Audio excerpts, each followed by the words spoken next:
All right, let's get this party started. Hello, it's Greg, K6EGG. It is my nighttime stream here on January the 7th, 2022. Quick note, we did a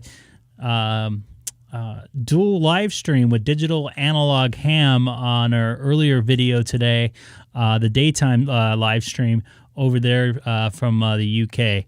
Chris out there has a really good channel. He was doing some live demonstrations with his ID52, and I took part in it quickly. Part of his demonstration, I believe. I wasn't watching his stream because I was busy doing mine, but both of us were live streaming at the same time. You could see his half and my half. He had my audio or my video and audio on his screen. So check that out. It's kind of cool. Pretty cool stuff. I would love to have him on the show, maybe do a Zoom with him or something like that here sometime in the near future once I get that stuff going here. But like to also start out, had a bunch of new subscribers lately. I really appreciate it. That came over from his channel. Thank you for the promotion there. Pardon me. I had a bunch of Chinese food here a few minutes ago, but I think I'm gonna mess around with some Reflector 30 Charlie here tonight, and probably jump over to the the America Unlinked. It's been having a few issues the last couple days. And just a side note, too, I probably won't be coming on after today for about 5 days till probably Wednesday of next week. I'll have Wednesday, Friday, and Sunday of next week as of now to be on. So I'll probably be on at least 3 days a week the next couple weeks, just depending on my personal schedule. I might come on early one of the days, Monday or Tuesday, but definitely not tomorrow morning. So let's get over to PiStar right now. PiStar to my PiStar dashboard, and I'm tied into Reflector 30 Charlie right now. It looks like Colin is in there talking to somebody. Oh, it looks like I've seen this guy before here on the Reflector. So let's take a listen. Oh, boy. Looks like they're doubling. Maybe 30 Charlie is not doing too good today, too. Once again, anybody new to the channel that's watching from an old live stream, don't forget to hit that subscribe button down below. Much will be appreciated. What's up, David? It got cold out there, boy. There's some serious doubling going on there.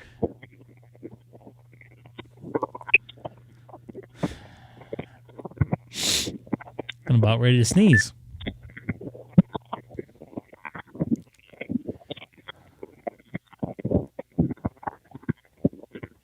Wow, that's bad. I might bring that audio down here for a minute till they get that figured out. You can hear my daughter in the background, probably.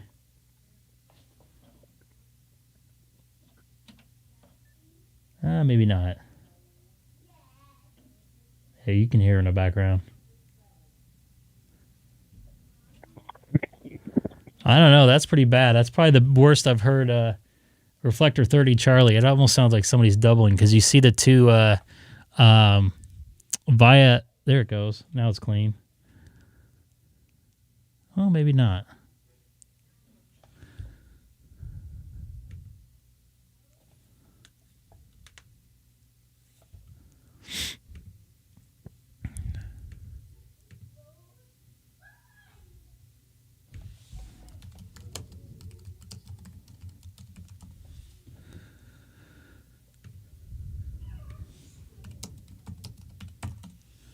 I'm going to try to fix the grounding problem on my car later tomorrow or tomorrow morning before I leave for work.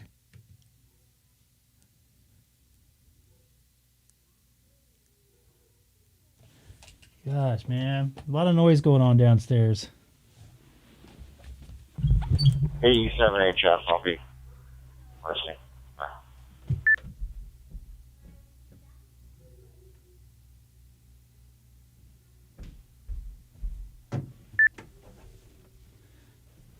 K6EGG. All right, sorry about that. Yeah, go ahead, 87H. Go ahead. HF, WD6EGG. Well, number one, I was identifying. Number two is I'm wondering if there's anyone on the reflector who has an ID 52. I do. I should probably go get mine. I don't. I do. Yeah, I'll stand by. Yeah, we were in a queue, so I went in another station, queued up for 5 minutes at Carnival, and then I don't know what happened, but anyway, I'll be monitoring here. I mean, somebody with a 52 can jump in. There's been 50 of them a day check in for radio checks. So I'll stand by. AE7HF. Somebody with an ID 52 to pick it up, take it. AE7HF.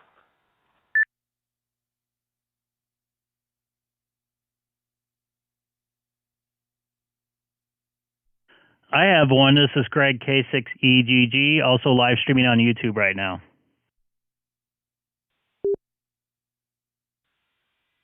Very good.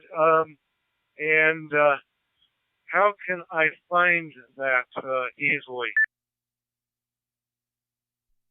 Go to my QRZ page, and I have a link there to my channel. I just mainly do live streaming. I don't do any type of production type of stuff. Okay, very good. I'll try to get into that and see what you are doing. Thank you very much for the reply. WD6A. Copy that, Tom. And do you need any help with your 52, or do you have any questions? Maybe I can help you. I haven't messed with mine too much, but maybe I can talk you through something if you need it.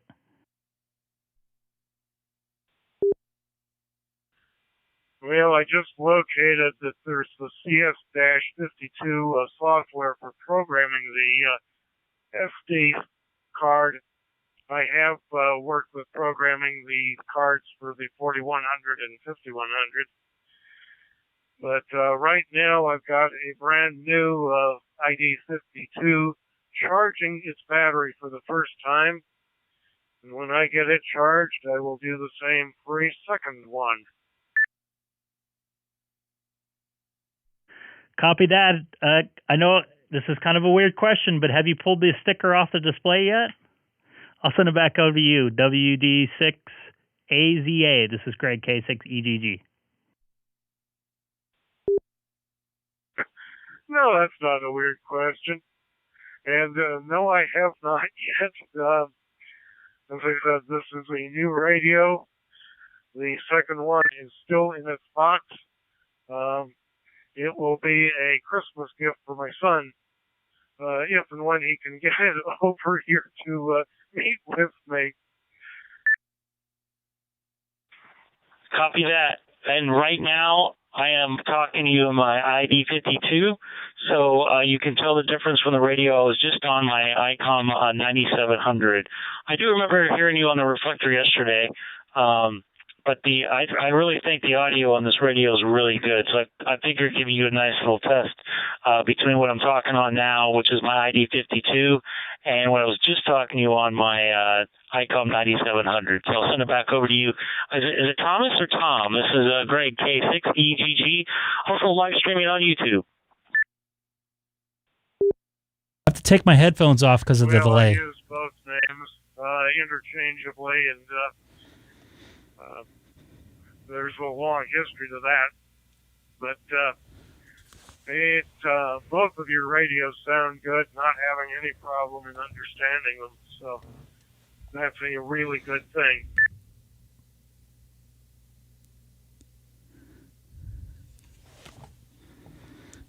Copy that. I had somebody just tell me to back off on my radio just a tad, but hopefully it sounds pretty decent. I appreciate it. You're going to like this radio. I've been watching Digital Analog Ham. He on YouTube, he also has a lot of instructional type of stuff, menu-driven type stuff you can get into and change with the ID52. Pretty good stuff there.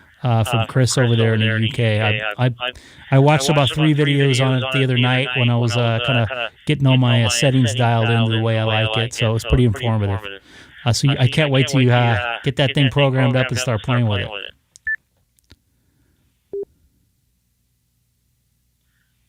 Well, I will be working on that as I have time here.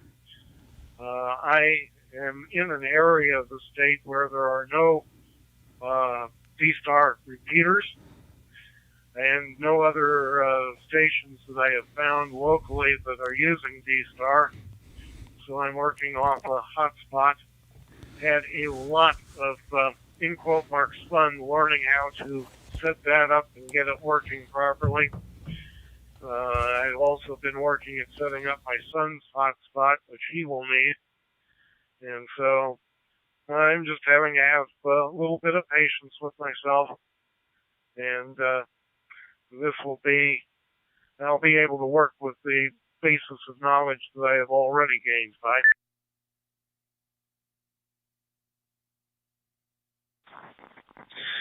Well, Tom, it's a hobby, so just take your time with it, have fun with it, and take it as a learning experience. I know sometimes I get kind of frustrated with things, and I just take a step back from it, and take a seat and relax for a few, and then get back to it, and might have a clear head and end up figuring it out. I've been very lucky. I've had a lot of people help me out watching my live stream, and they're in the chat telling me how to, make different.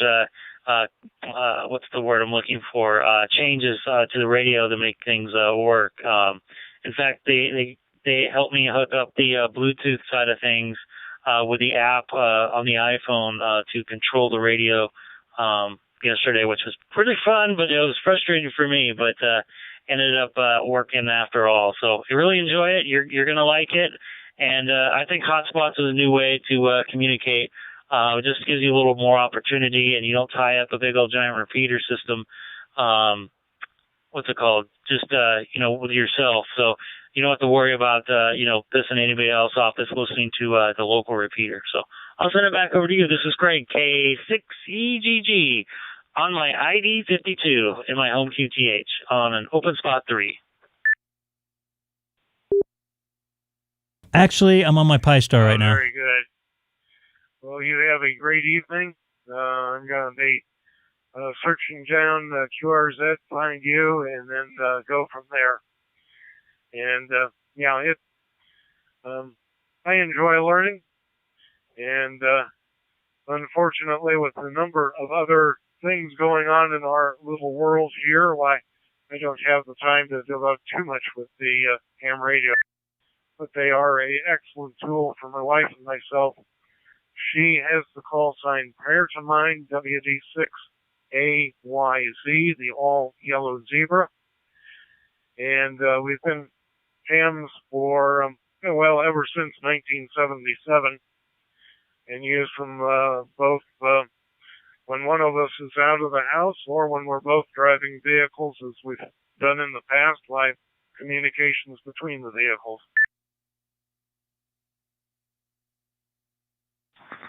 Copy that. That's an excellent call sign there, very close to yours. I wish I got my wife involved with it. She kind of wanted it just in case emergency happens with the earthquake situation we have here in Southern California. But with a 4-year-old and dealing with work and working from home, she just hadn't had the time to get involved with it. But my sister-in-law was talking about getting it, so if she gets it, I'll buy her a radio of some sort to get her connected with stuff. But anyways, I appreciate it, Thomas, and I hope you find the YouTube page. Just out here having fun. I'm not looking to make money or anything like that off of it. Just making connections and trying to help people out and help the hobby out as much as I can here from my side of things. So anyways, you have a good evening. Great chatting with you again. I think I chatted with you yesterday briefly. I remember you talking about buying 2 ID52s and one over for your son. So anyways, have a good one. This is Craig, K6EGG, also live on YouTube right this minute. I'll add a couple other comments, Greg. AYZ and AZA are consecutive call signs. It's interesting because it goes over the end of the alphabet. I was born and raised in Southern California.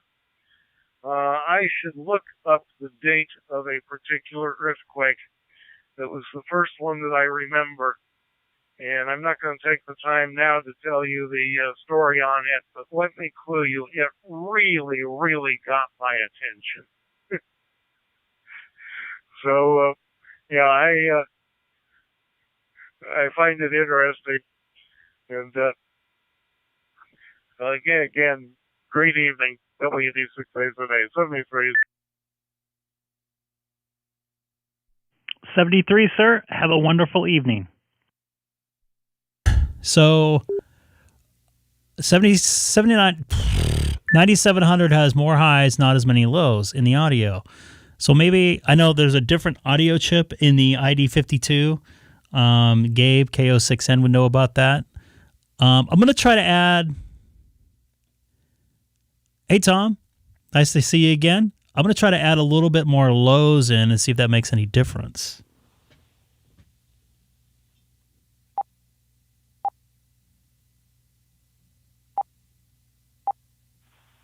KJ7SBN AE7HF, are you still there?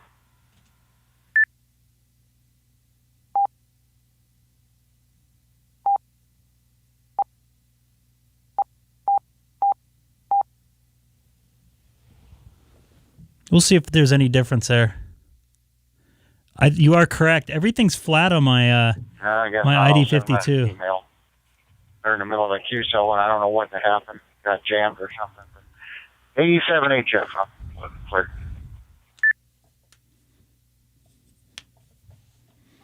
I just made a quick audio change on my radio. Did anybody sound any different on my 9700 here? K6EGG. Sounds good. Yeah, when you first got on the 52, it was a little too close to the mic. It was hot. And then when you backed off, it sounded perfect.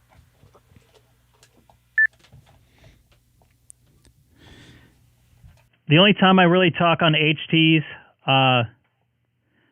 at work, it's usually inside a loud arena, so I'm used to eating the microphone to block out any sound there. Does it sound better? Does it sound natural? I totally understand. That's why I shot you a message, because it was like you could hear the popping or the air.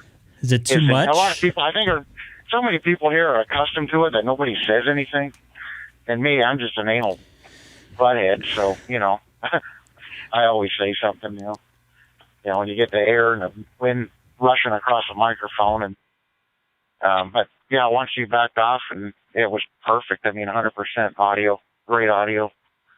ID74, equivalent, so I don't know if that's much, but anyway.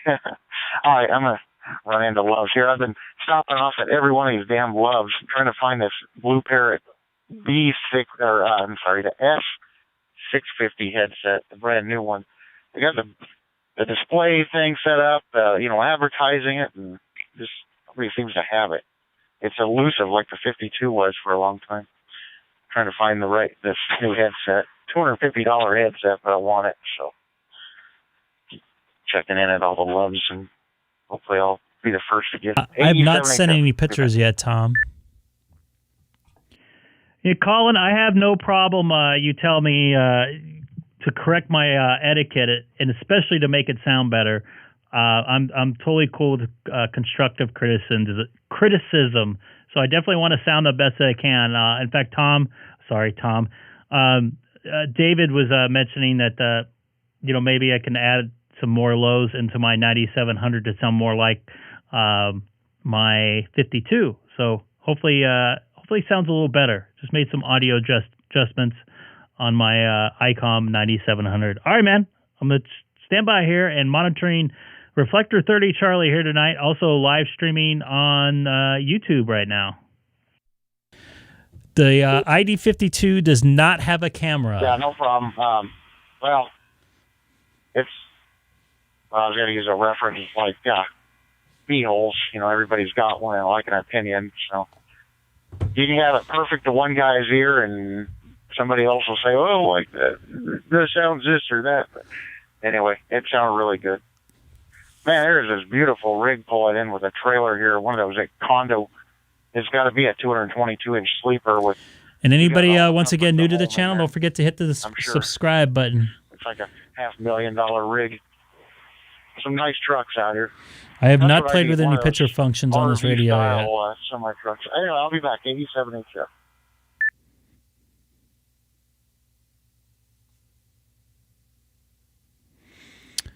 I am monitoring Reflector 30 Charlie right now, everybody. And I ate way too much Chinese food right now. Yeah, you can send photos on it.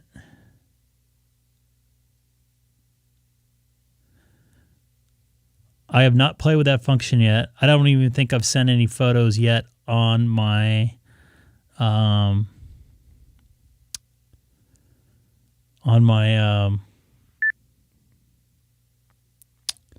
9700 yet, to be honest with you.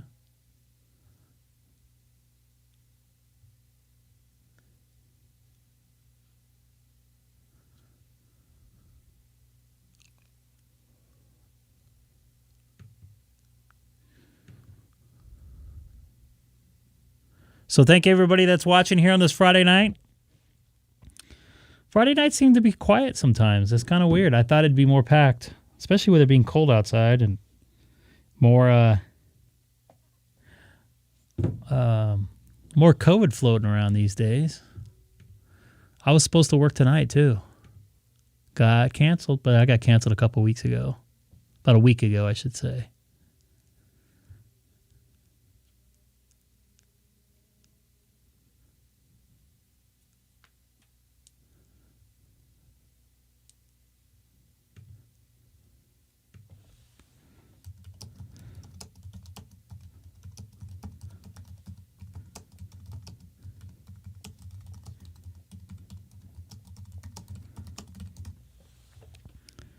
K6EGG, WD6A today. What do you consider cold? It's 23 degrees here.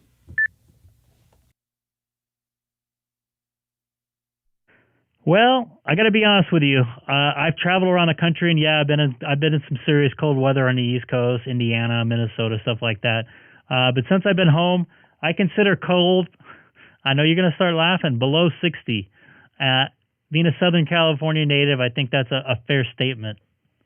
I'll send it back over to you. This is Greg, K6EGG. Hey, Gene. Nice to see you in there, buddy. I'm on the Reflector 30 Charlie.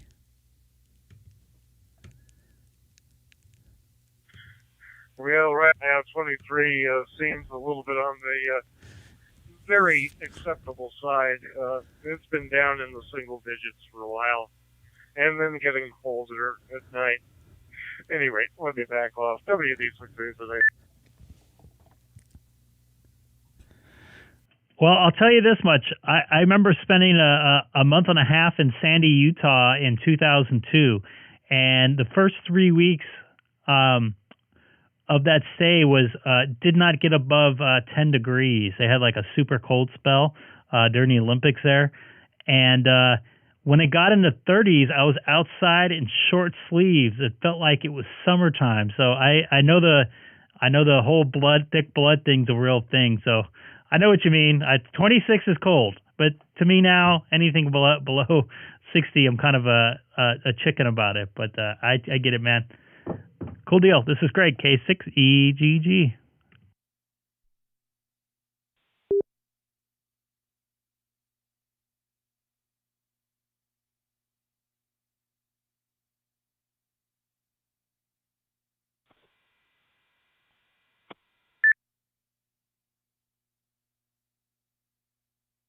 I see you in there, Gene.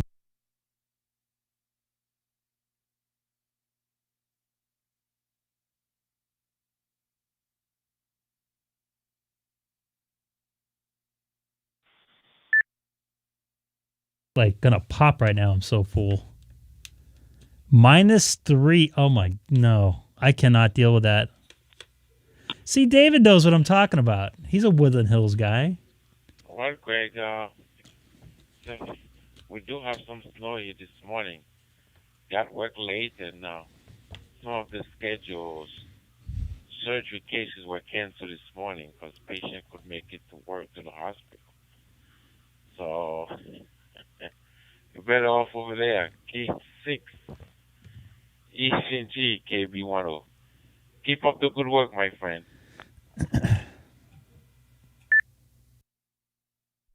Copy that, Gene. KB10 out there and probably really cold Connecticut right now. I'm just looking up your map on QRZ. Actually, I remember taking a drive through there. It was not this time of year, but it was really nice when I went through. Actually, I think I know some people that live over in Stamford, not too far away from you there. So take care, man. Stay warm, and nice talking to you again. This is great. K6EGG for Gene, KB10, out in beautiful, cold Connecticut.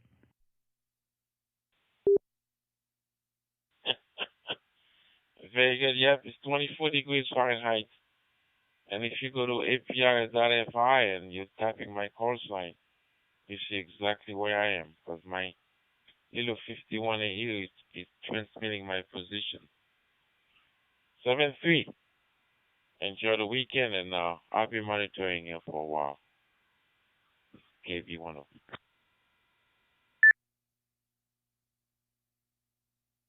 Copy that, Gene. Thanks again for stopping by and saying hi and monitoring. This is Greg, K6EGG. Also live streaming right now on YouTube. If you type my call letters into the YouTube search engine, just like Gene, KB10.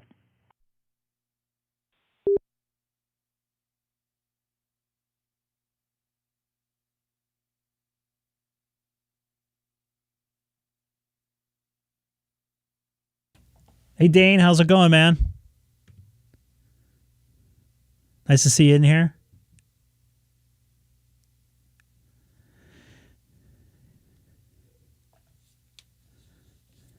I got nothing on you guys with a cold on the East Coast. I'm a weenie, I admit it. I don't like the cold at all. I hate the cold. I hate dealing with it. I hate being around it. I hate the feeling of it. And Dane, thank you very much for subscribing. I really appreciate it.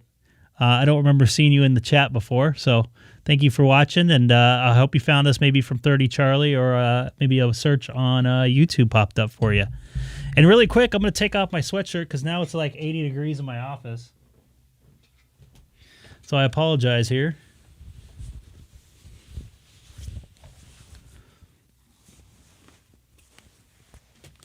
Look at that hair, huh?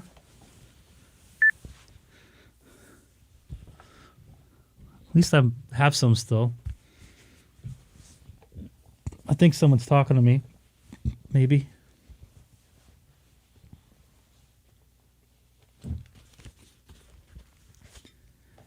Did I just miss somebody? Oh, yeah, I do remember that.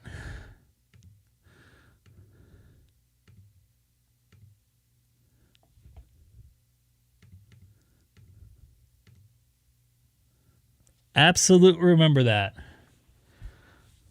You had the snow all over the place, I believe, in the RVs and stuff, if I recall. No problem, Thomas. That's kind of why I'm doing it. You know, I'm just a ham radio op, just happen to be streaming this, and a lot of people are helping me with stuff in the chat too. So everybody's helping everybody. You'll be amazed how helpful the other ham radio operators are in this community. And not just the people here in the chat, even though they are, but there is a ton out there. It's a lot of fun on ham radio. You know, I remembered. I got to admit, I'm really bad with memory, but I remember chatting about the snow up there. I remember I almost cheated and went to your QRZ page, but I remember you got snow over like some outdoor tables or something, if I recall right. You had just moved to Colorado, or you're newer to Colorado? Dane, oh, there you go. Dane in Colorado.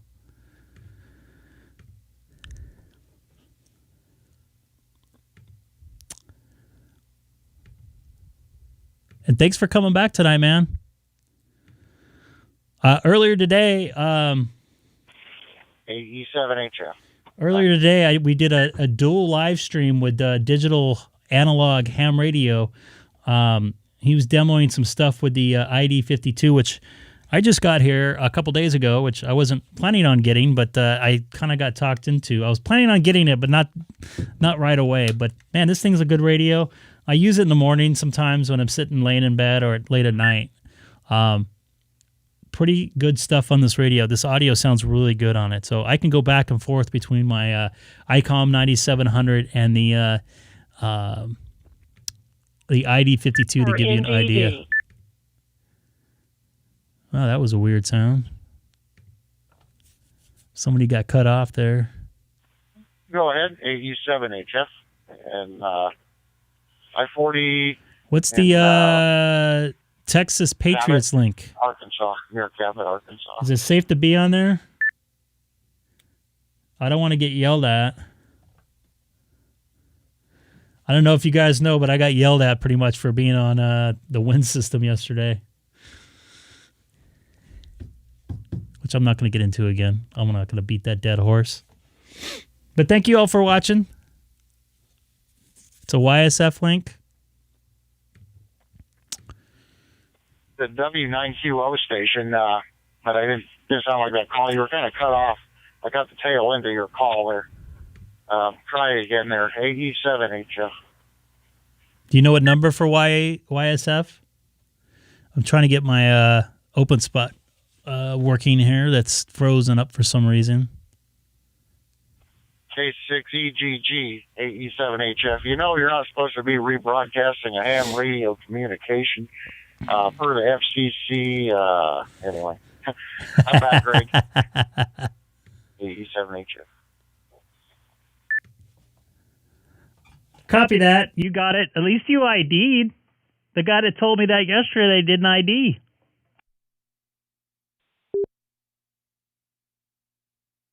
Oh, darn it, I forgot. I wasn't supposed to ID. Damn it. Darn it. I'm such a bad ham.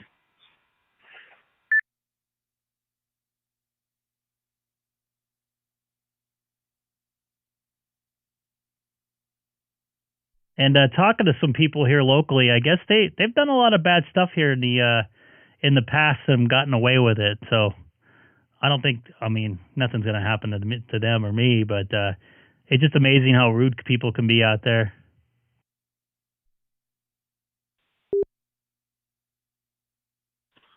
Well, if you got one person out of your YouTube streaming that got interested, got their ham radio license, it was worth it. So, in my opinion, I think there's been a couple that's come on here and said, I just passed my test. So, yeah. I have to take one headset off here. I got streaming one side. Besides, anyway, yes, it was. You don't have to monetize everything. Not everything on YouTube is for profit. I don't know where people get this idea, like, everything on YouTube is getting revenue. You don't get revenue unless you click, monetize, if you monetize it. Or put ads on your video. Yesterday's live stream, it was like, and there's a link to what time it was, like 37:22, I think. Get it. I don't let it bother me. I laugh at them. I don't know. I was kind of pissed at first, and then I thought about it last night when I went to bed. I'm like, you know what? Screw that guy. And I called him out for him having a link on his site for rebroadcasting, which he's basically doing the same thing. Or at least the whatever the network is doing the same thing. So I don't know. It's weird.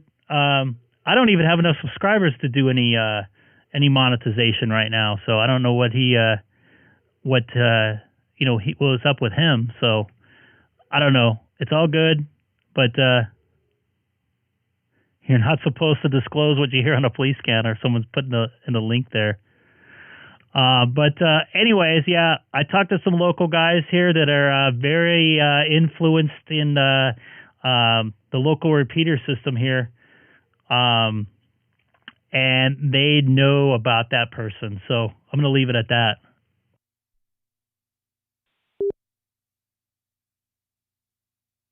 Yeah, I know sense about hashing it up over here. Just drama. And drama. doesn't go good on the radio. Then yeah, that's right. You need 1,000 subs. I'm sitting at like $97 on my YouTube. I didn't have enough to withdraw my money, but then they came out with the thing that you need 1,000 subs now to get monetized, and so I didn't have enough in my account to get my money, because you needed a minimum of $100 or something. So it's sitting at $97, and then they came out with the thing that you need 1,000 subs, and I only have I think last I checked 148. I'm not a real big YouTuber, but I used to do some stuff on the Volt. You know, I started getting some subs from my Volt videos, and so my money's stuck in limbo. I can't even get it. But yeah, that's right. You can't even monetize until you have 1,000 subs. They come out with that crap 3 years ago, I think, 3 or 4 years ago. Yeah. Is VP dash. Yeah, whatever. YouTube does some strange things. I think they need to bring back the dislike button. Now they hide the amount of dislikes on videos. Even the bigger YouTubers don't like it. People tend to get subs. They don't even care for that. But everybody's getting woke and going broke and getting their feelings hurt. So I guess they do stuff. Go ahead.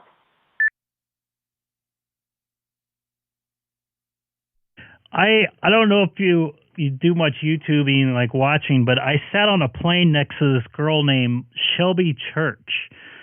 You could probably check out her YouTube page. I think she has over 1 million subscribers. I didn't know who she was when I sat next to her. I saw her video editing, and I started asking her some questions. I kind of felt a little rude, but she was totally cool, really nice little blonde girl. I was flying from.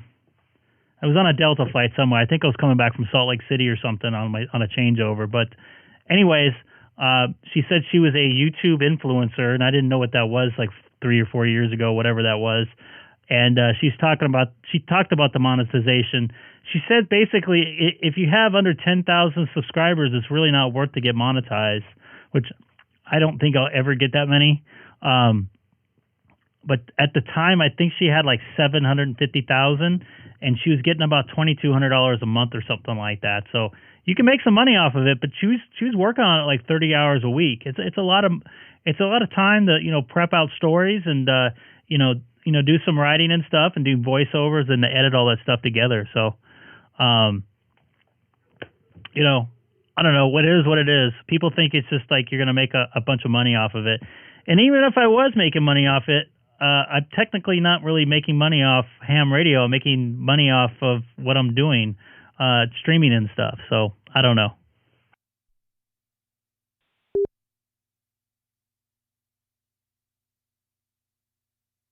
Yeah, she was. Yeah, I'm gonna get out of here for a minute.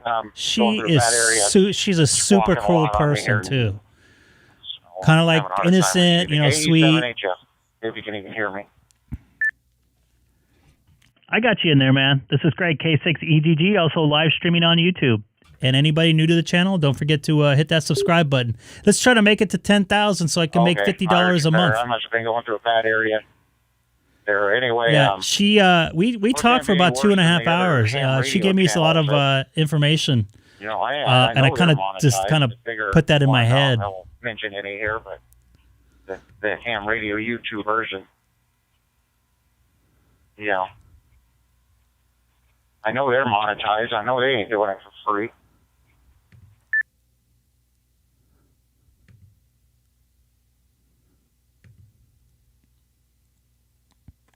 Yeah, Shelby Church. Greg, we had this W4GMI Dave. I look at it as promoting amateur radio. W4GMI. Copy that, W4GMI. That's kind of what I'm doing, and I'm kind of doing a couple different hobbies at once. I really like live television. I like the pressure of it, and I kind of got a couple different hobbies all going at once. My audio hobby, my amateur radio hobby, and I absolutely love talking to people. Just like I talked to that girl on the plane about YouTube and how it works and stuff like that. I did not think I would get this far into this, but got a lot of support from a lot of really cool people, and everybody makes the channel. It's not just me. You know, people jumping in saying hi, people in the chat sharing information. That's what kind of makes everything kind of evolve into what it's become over the last couple of months. So it's been a lot of fun. I appreciate it, Dave. W4GMI. This is Greg, K6EGG. Greg, I heard something earlier about the call sign on DStar. If I'm correct, the FCC says we do not have to say our call sign because it comes across digitally.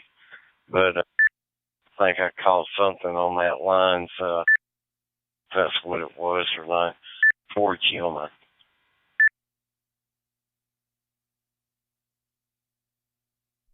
Can we not say it? I mean, that's kind of the way we communicate. A lot of times I'm not looking at my screen. It's nice to hear somebody's call sign. But is it something we can't say now? Is that how it works? Or they just say we don't have to?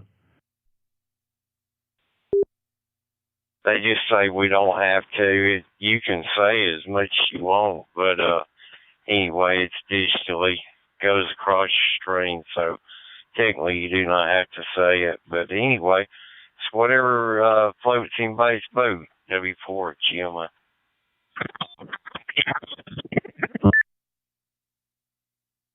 Copy that. I appreciate the information, man. And nice to hear you tonight. This is Greg. I'm going to say it. I'm not going to say it.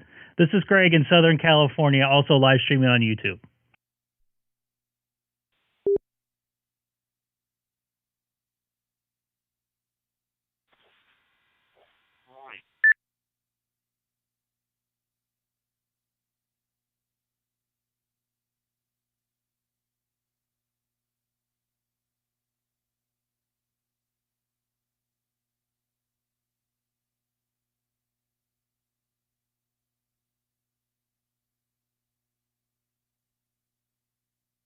I have that written down here somewhere, David. I've tried to talk on there and I didn't hear anybody.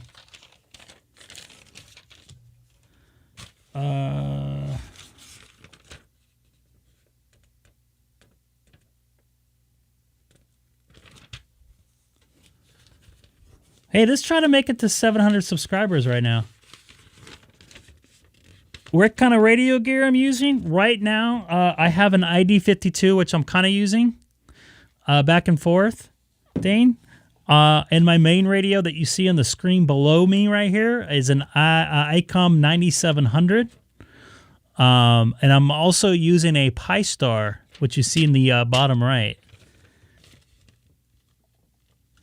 I'm trying to find that reflector, dude. I wrote it down somewhere. I got a mess of papers here. Here's my, oh man, I gotta fix that.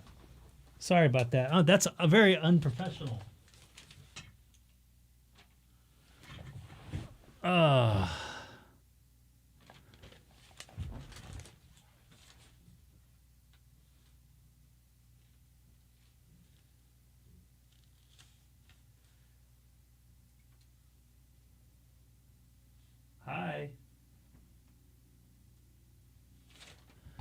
Well, that's pretty blurry, but you can see all the paperwork on my desk here. What kind of... Hold on just a second here. I don't know what I did with that YouTubers thing. I have it somewhere. Hey, Dana, how's it going? What kind of headphones? Do you use those for your everyday job? I actually have to use the headphones from work because that's what the other people are using. We usually know... Oh, man, I should go back to here. I'm sorry. You guys are getting killed by that, aren't you? Let me double check and see the model number on these. These are a Bayer DT77 Pro, and they're 80 ohms, which means they're a lot louder. They have a lower ohmage. The lower the ohmage, the louder they get. Thank you very much, Dane. A lot of it's audio gear. I do have a... Man, you can't really see because that camera's jacked up. What is with that camera today? Let me see if I can fix that here.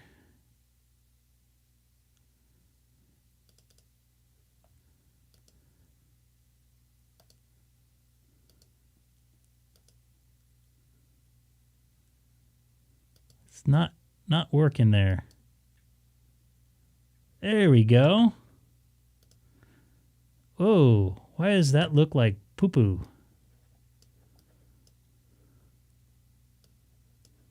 Sorry about that, fellas.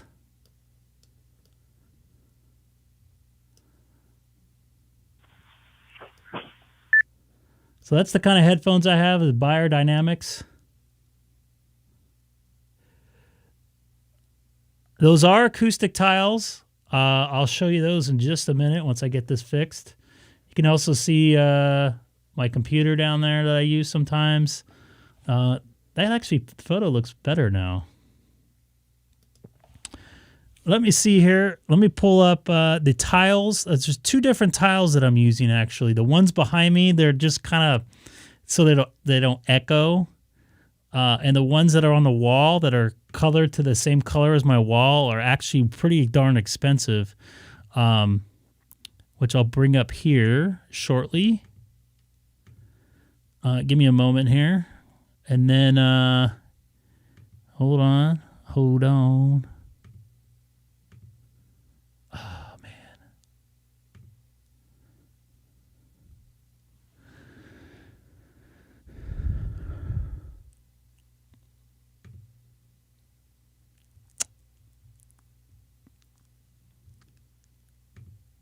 1 second. I want to get this info for you, fellas.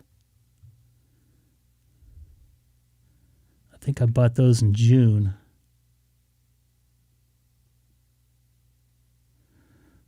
The acoustic panels that you see in the behind me are this color here. Oops. Dang it.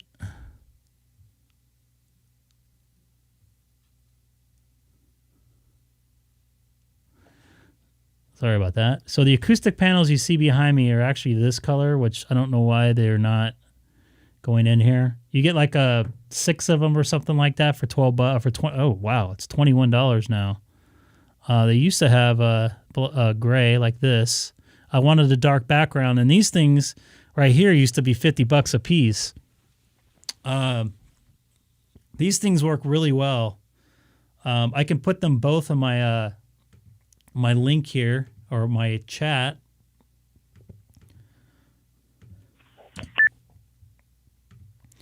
Which I'll do for you guys right now.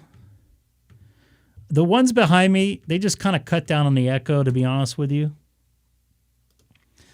But the ones on the wall are a lot better.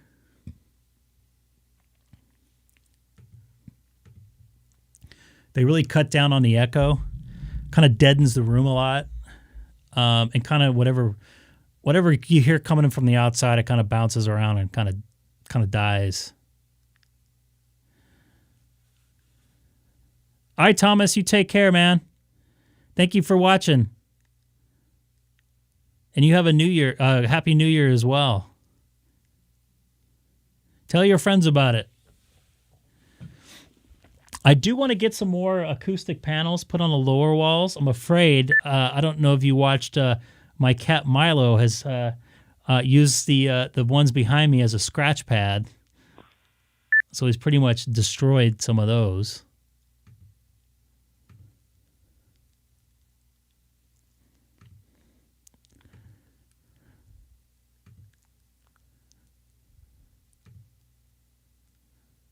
So I'm also listening to the Texas, I think it's the Texas link or whatever. There's carpet on the floor.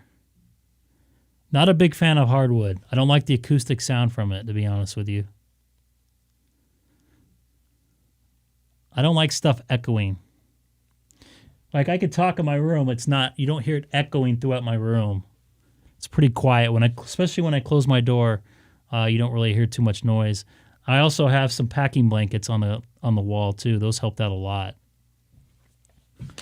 I've always wanted to have like a radio studio for my office. I know that kind of sounds geeky, but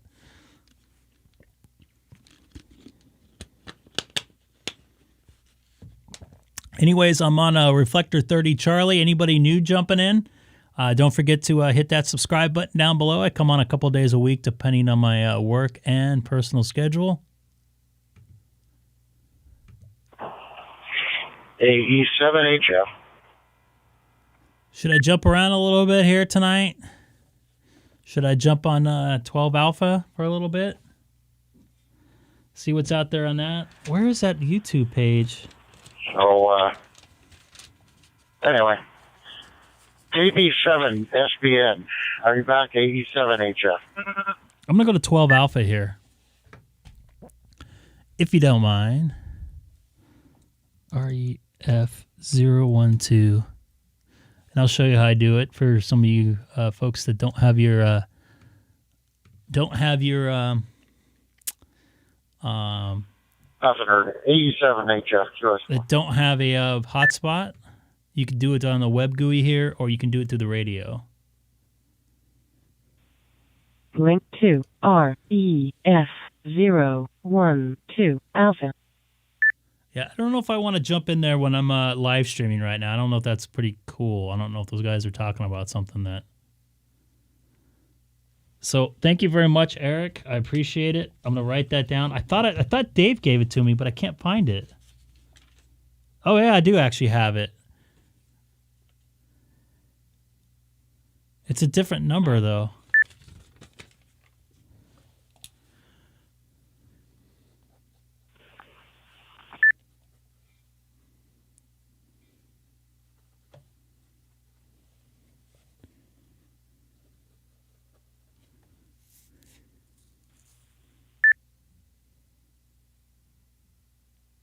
YouTube chats is dropping chats? Why would they do that? When are they going to do that?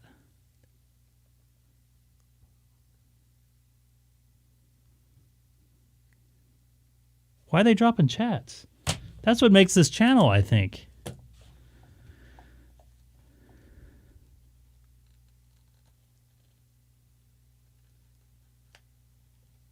I don't understand, Eric.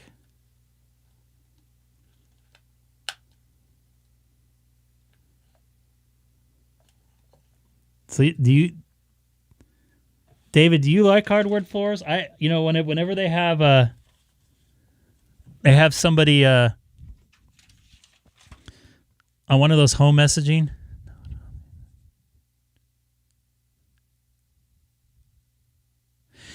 If you do a bunch of chat, if you do a bunch of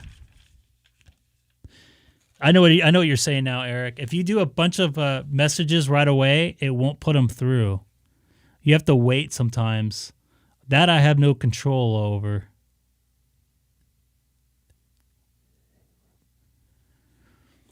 So let me go here. It looks like a couple people dove in there. So let's jump on here.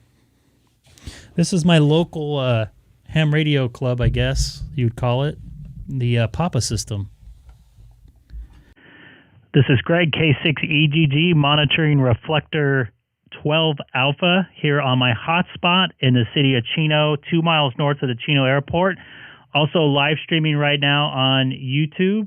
If you type my call letters into the YouTube search engine or go to my QRZ page, I also have a link on there for that. This is Greg, K6EGG.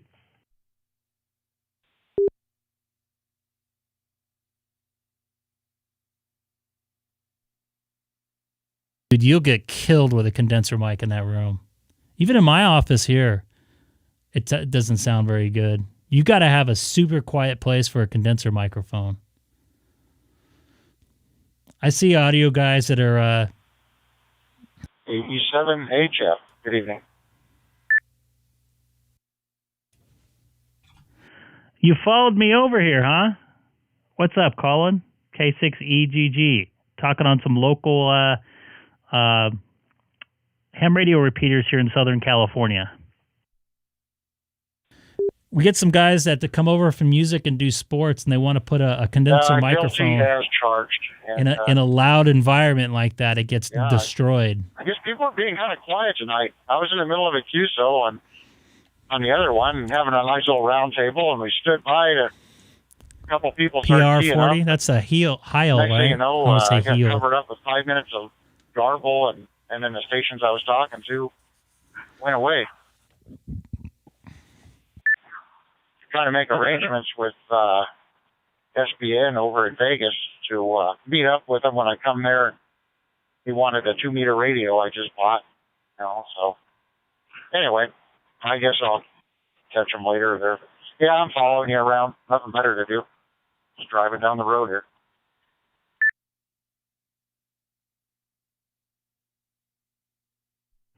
Copy that. Just kind of giving you a hard time there. Yeah, it's pretty quiet out here. And when I first started, I got online, I saw that noise. I had to bring down my my headphones there because I couldn't deal with the noise. It sounded like somebody was almost doubling there. So, but once again, this is Greg, K6EGG on the Papa system on Reflector 12 Alpha here in Southern California. But I'm talking to you through my hotspot. Also monitoring with my ID52 as well.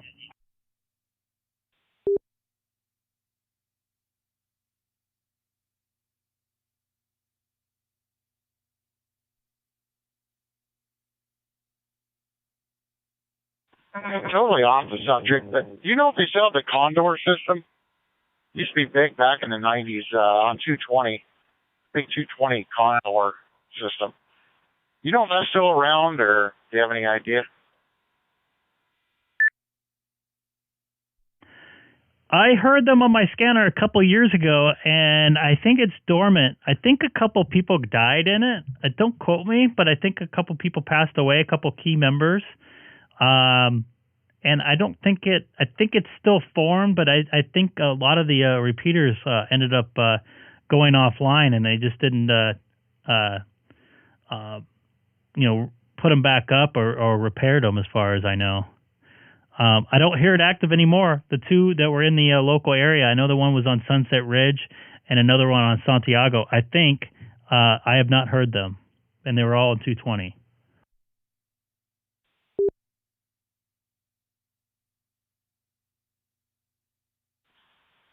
Yeah, it sure would have been nice to see a lot more 220 capable radios.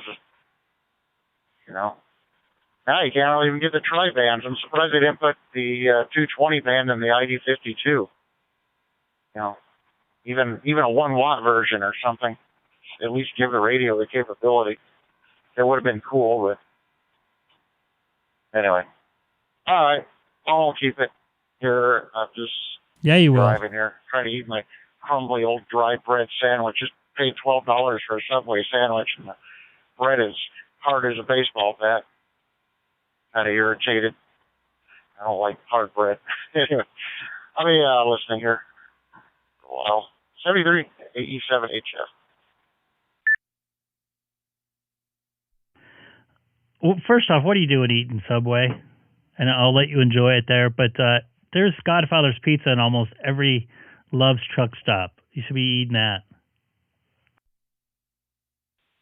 Yeah, I saw Papa does have a couple 220. That's right. You're a big Godfather's Pizza fan. I remember that 3 weeks ago. I started to tonight. I think they're analog, too. They just put a repeater up in Vegas, an analog repeater in Vegas, and in Needles. A little on the older side, so I didn't. Thought I'd go get me a... I ended up getting a California Special, whatever, the brand new one, overpriced $12 foot long. A foot long, everybody. And the bread is hard and stale, so I should have got pizza. I would have been better off with the pizza. And, yeah, that's that. So. I did have Godfather's a couple, so I can only do pizza so many times. Me I'm not too. a big pizza guy. And I had lasagna last night. I had a big double lasagna with I mozzarella love cheese. Godfather's Pizza. It's my favorite pizza. Copy that, man. Enjoy your hard sandwich over there from Disgusting Subway. This is Greg, K6EGG on the Papa system here through my hotspot and also monitoring Papa D4. This is Greg, K6EGG, live streaming on YouTube.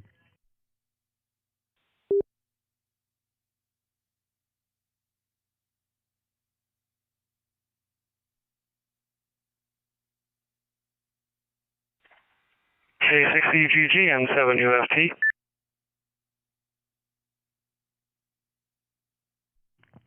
What is going on, Dana? How you doing today? This is Greg, K6EGG. Godfather's Pizza is a pizza. Doing good, thanks. They So used to I have a them in question for you. Southern Do California. you favor good old Subway or Firehouse subs? Which one do you like better? I've never used the waterfall on the ID52 yet, or I don't normally use waterfalls. I gotta be honest with you. I can't remember. I might have eaten a Firehouse sub, but I definitely hate Subway. I actually like Jersey Mike's. I've had pretty good experiences with it. I like Jersey Mike's. I gotcha. Their sandwiches are boring. My friend, you definitely need to try Firehouse subs. They will blow Subway away and Jersey subs. And also, they donate to the fire department every sub. Anything over buy Subway. from them. Subway's I will disgusting. have nothing else but Firehouse. I got the poops from Subway for like a week. I'm sorry for being graphic, but I hate that place. I got I met destroyed. the owner of Jersey Mike's. I got destroyed, and I was on an airplane when that happened, too. I got in a Dallas airport. Yeah, I have not played with the waterfall too much. I know, too much information, but stay away from Subway. I do, in New York City, I like the small little sandwich shop that only has a couple different kind of meats. It's really good. Shakey's is all right, just too expensive. And Greg's Subway gift cards. I have some Subway gift cards. I just go in there and buy chips. But I tell you what, man, there's a Godfather's Pizza by my old work in Anaheim. Disney California Adventure. Tell me about the foil for your car to make a ground plane. You have me curious.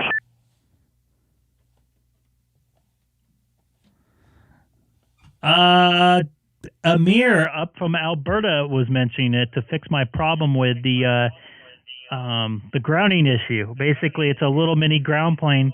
I'll tape up where I connected the two little screws, the Allen screws are at. I'd put the strip of tape all the way up to the top of the back of my what's it called hatchback there, and that will create enough of a ground plane so it will fix my SWR. I don't remember that, Eric. I got to be honest. Okay, how wide is the tape?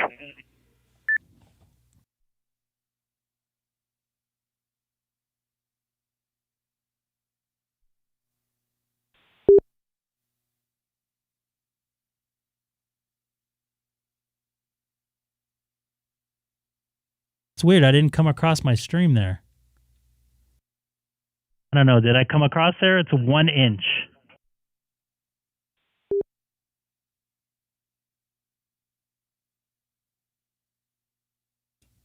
Okay, in for a second there. Okay, 1 inch wide then, and so you have one continuous piece? Yeah, that would just go to the top. I don't know. It'd probably be 2.5, 3 feet or something like that. He said that will do the trick. It'll definitely make the difference. So I'm going to give it a try.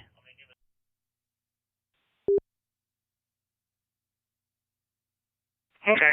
Yeah, I'm anxious to try it out. I also have a much more sophisticated Thank you, Louis, for analyzer with a Smith chart graph. For subscribing. Really extremely accurate when you do that.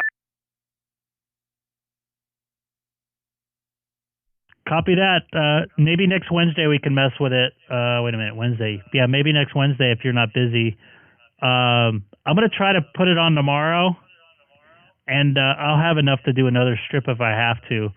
And I'll bring all the stuff when I go see you. But I want to get this radio thing fixed as soon as possible so I can get talking again. And yeah, Amir's in the chat right now.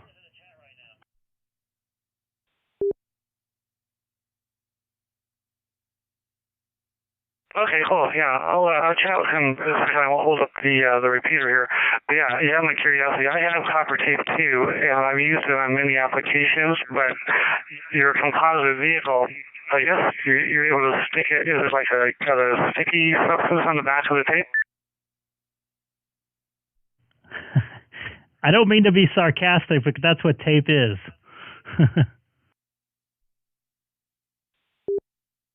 We're on Reflector 12 Alpha, 12 Alpha. Please come on over. You know, that's a good point. I'm allowed to have a senior moment once in a while. I guess that's my cue to exit. No, don't exit. And Colin's saying that you're way too close to your mic, too. Everybody's giving you a hard time right now. What's the deal with that, Dana? This is Greg, once again for the ID, even though I don't really have to. Also live streaming on YouTube on Reflector 12 Alpha on the Papa Network here. 12 Alpha, 12 Alpha, 12 Alpha. I got to put a font up for that. You know, Greg, I hate to say it, but I'm looking at my deviation meter, and you are a little bit, you're clipping just a bit. I'll back off a little bit. Is that a little better there?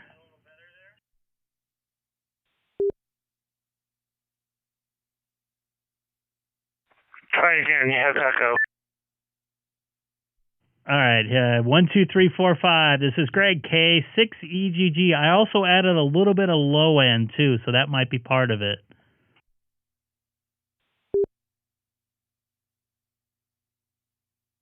Yeah, your fidelity is a little bit off tonight, but yeah, by backing off the mic you did. That's what it is. I'll take away a little bit low end. Clipping, so you're good there, but your fidelity's off.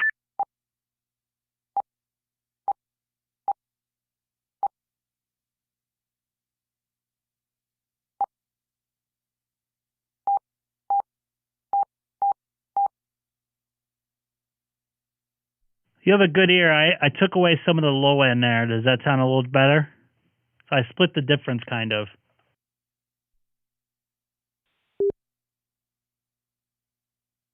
Okay, now you sound like you normally do, so whatever you did good. Copy that, Amir. I appreciate it. What do you have as your home setup? You don't have DStar available? And anybody coming over listening on the Papa system, don't forget to hit that subscribe button down below. Much will be appreciated. Let's see if we can make it to 700 subscribers tonight. Bummer, man. Actually, they have a cross mode, I think. Can you do XLF reflectors? Or that's a Fusion. I think you could do XLF, right? How are you doing tonight, Dana?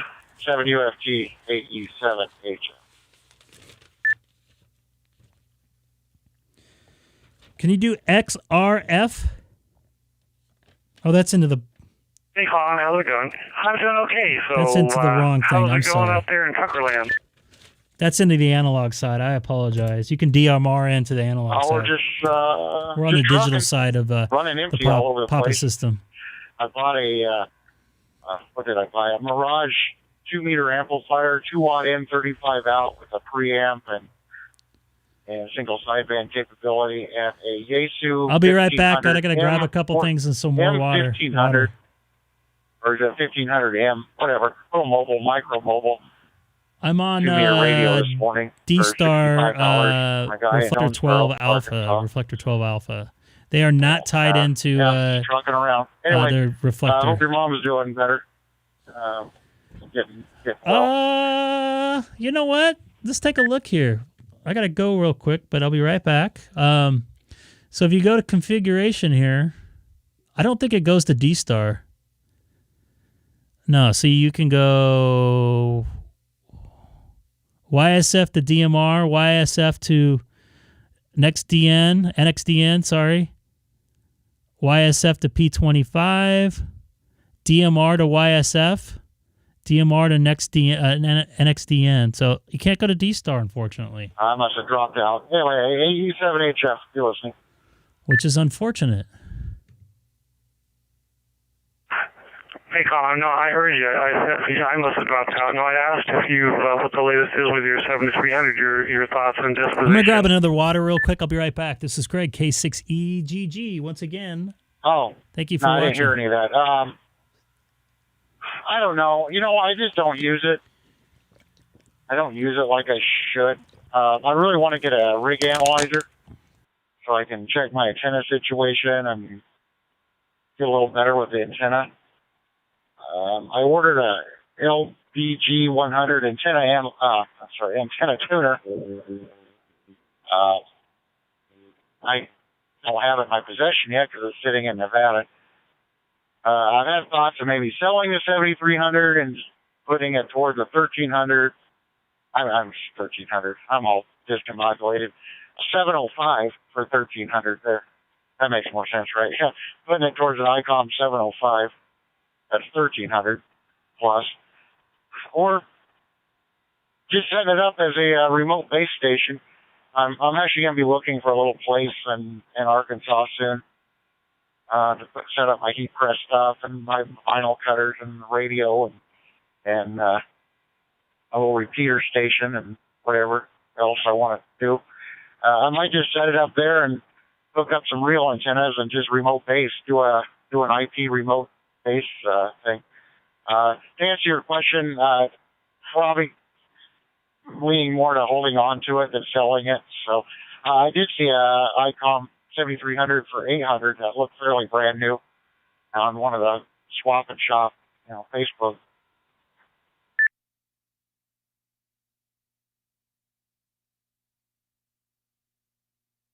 Okay.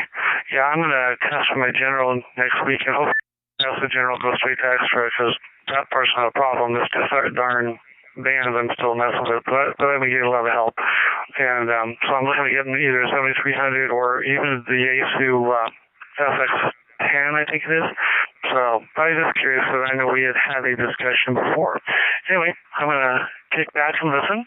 And so safe trucking, and thanks for the call, and we'll talk to you later. So this N7EFT, I'll be clearing your final call. Okay, go get that general. It's not that hard. Yeah, listen to me. I couldn't even pass a technician test the other day.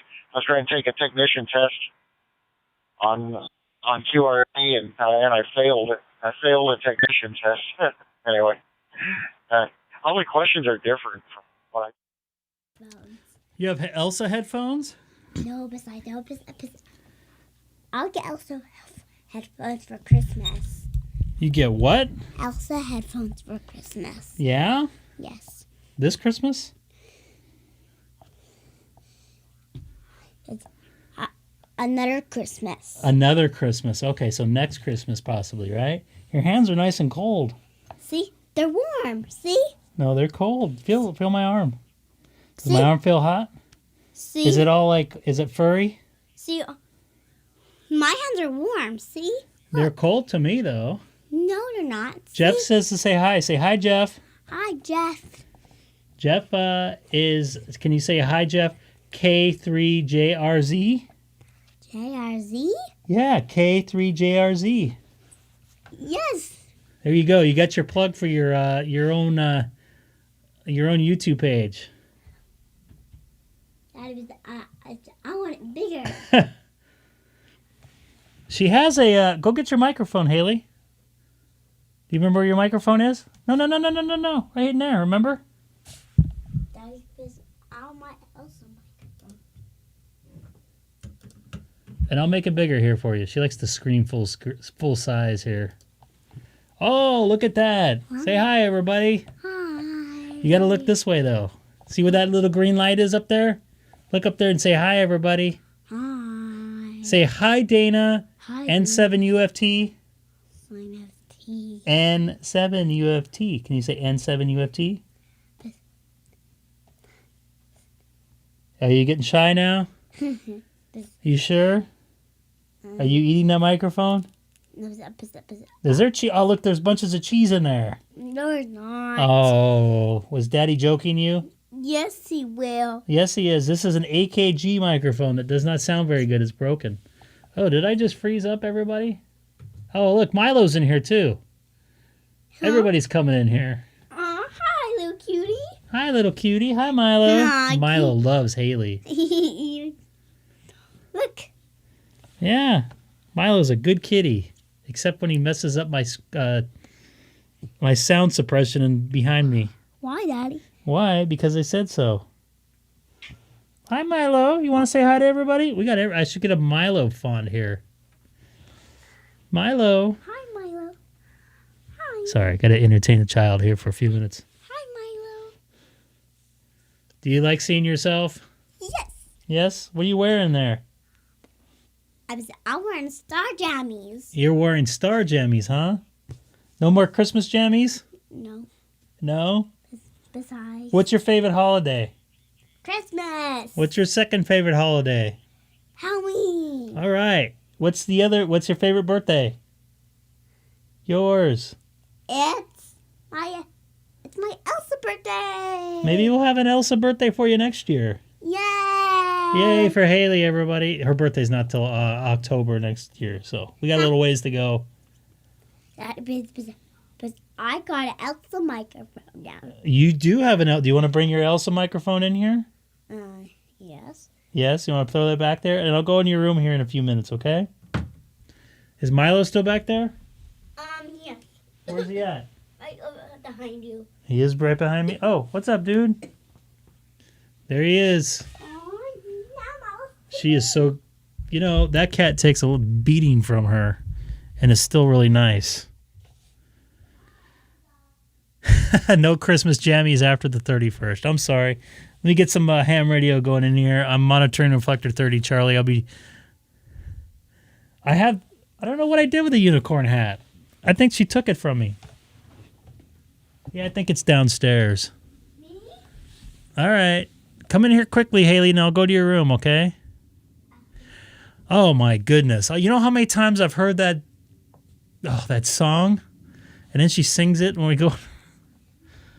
I don't know what's worse, when she was watching Peppa Pig and she started getting a English accent, or singing Elsa song over and over and over.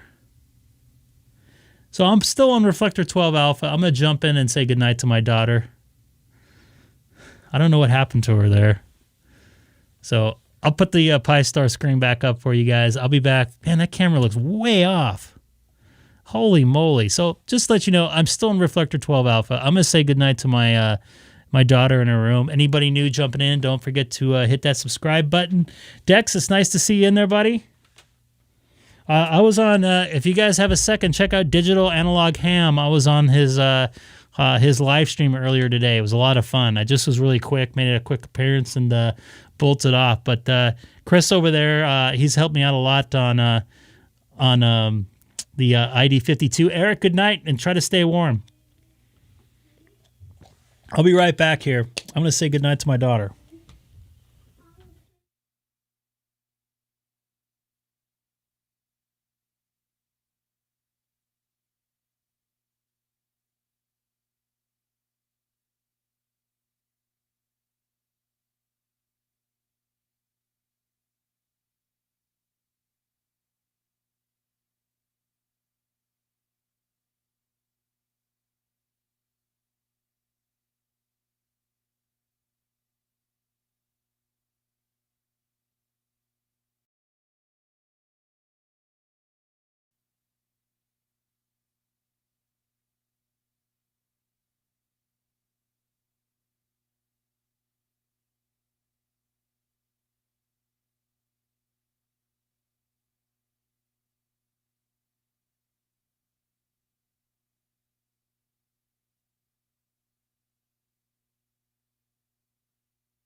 What, did it get quiet here? Everybody's still... Anybody on Reflector 12 Alpha here? Feel free to jump in and say hi. I don't think I've had so many people watching dead air, so I apologize.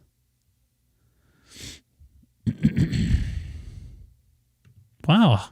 686 subscribers. No worries, V6QAS. I was just typing back David's answer there.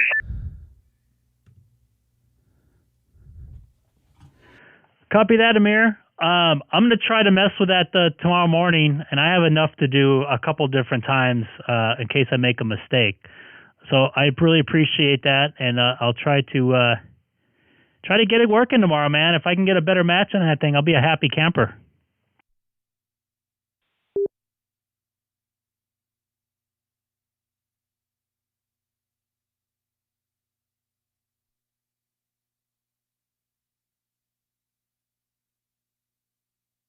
Okay, just doing the math conversion here.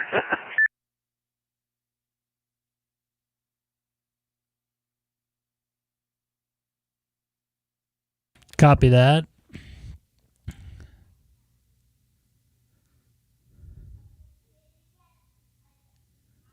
Oh.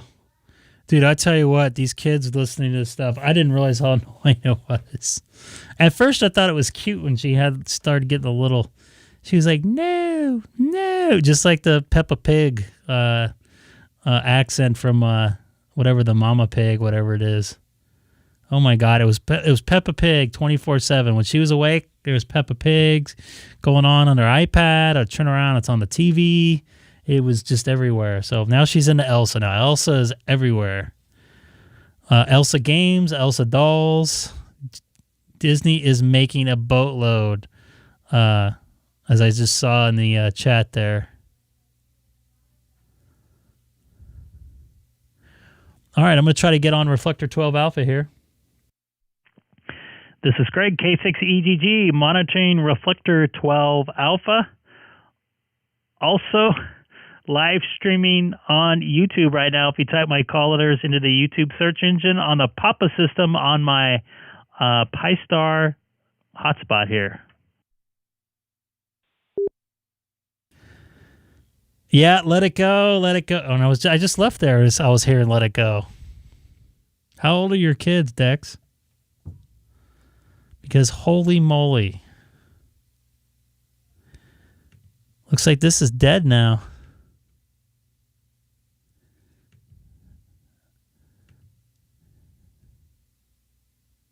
Yeah, Dana Amir actually used to live out by us here, so out in our area way back when. But still used to live out here.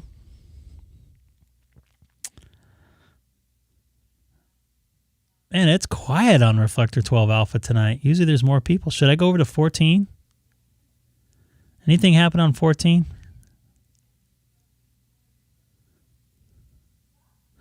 I wish I could put a mag mount on my roof, but the only antenna I can use, the compact antenna. The reason why I have the antenna where it is, it's lower in my car. 1400 Foothill Boulevard. I was in Laverne last week. I actually had lunch at that airport.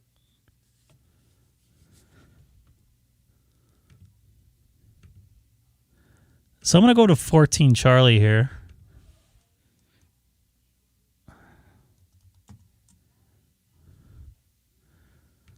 So sorry for you guys chasing me around. I'm on 14 Charlie, 14 Charlie. Link to REF. Thank you, Christopher, for subscribing. I appreciate it.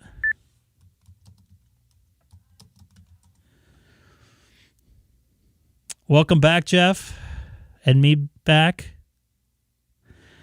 Hey, let's see if I can make it to 700 subscribers tonight. I don't know if I can. I didn't even think I was going to make it to 600, let alone. This is pretty fun.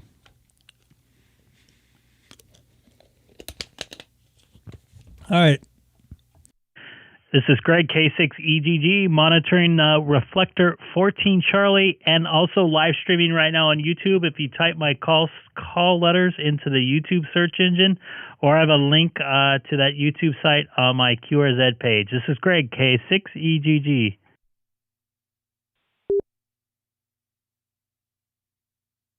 Hey, Greg, no here for a long time. How you been doing? 87HS.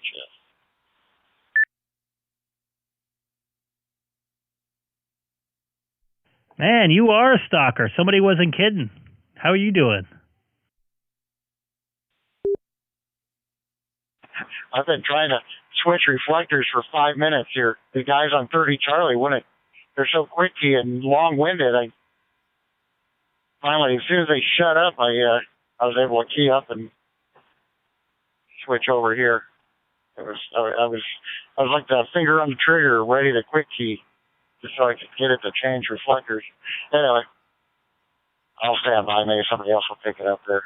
87HS, stalker call on the side. Yeah. I don't know if anybody would want a bumper sticker with my call sign on, to be honest with you. I do have something I could probably give away that I was not able to work. I have this Rig Pi thing here. I couldn't get this dang thing to work, and I spent like $400 on it almost. It still works. I just couldn't get it to work. I don't know. Maybe I'll give this away. We'll see. I don't know. Copy that. Copy that. This is Greg, K6EGG on Reflector 14 Charlie.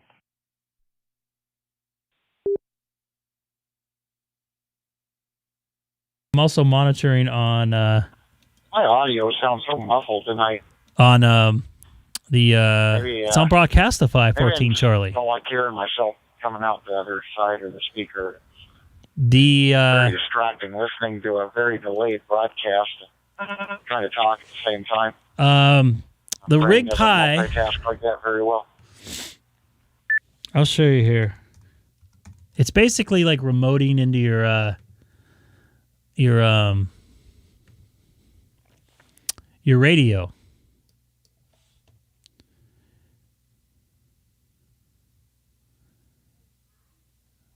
So I wasn't able to get it to work the way I wanted it to work.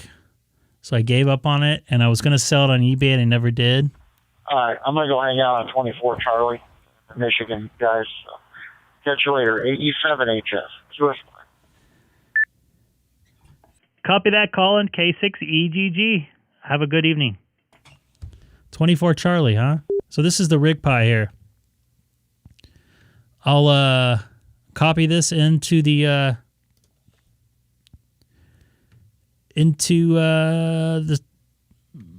chat here. I have had not good luck in Facebook Marketplace. I got bagged there twice. I might as well give this thing away. It might be better. I mean, I could definitely use the money right now.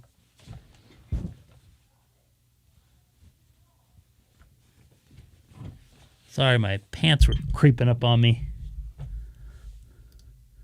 This picture actually looks better tonight for some reason. I don't know why. Looks a lot clearer tonight.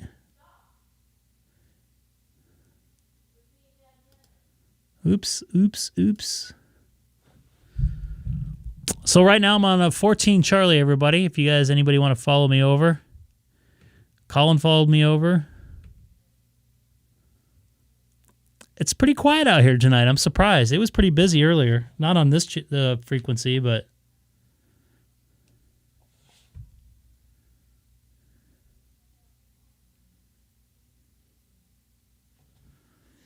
Where would you like me to go on DMR? Let's go somewhere different. America Link's driving me nuts.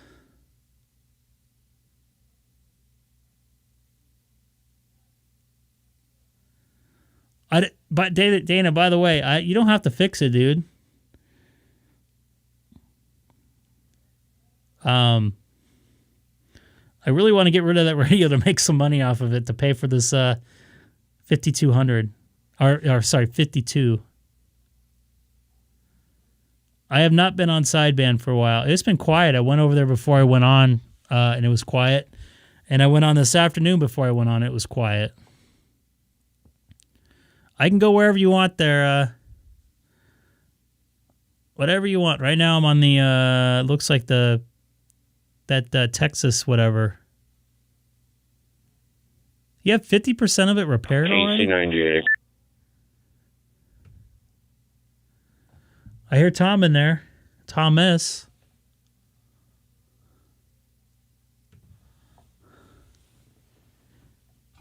KC9UDA.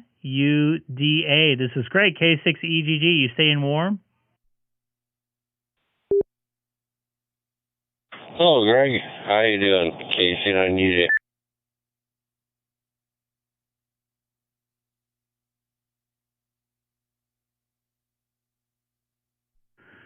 Copy that.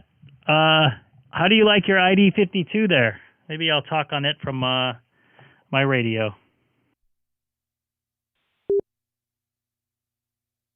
Oh, I'm enjoying the heck of it.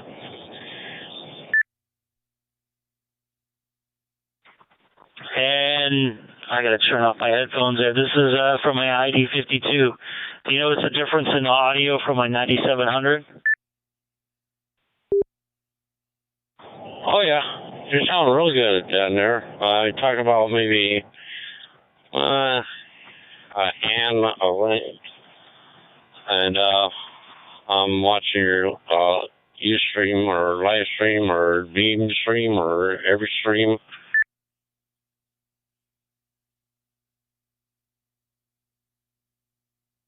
Yeah, I apologize for the delay there. I heard it's been pretty long tonight.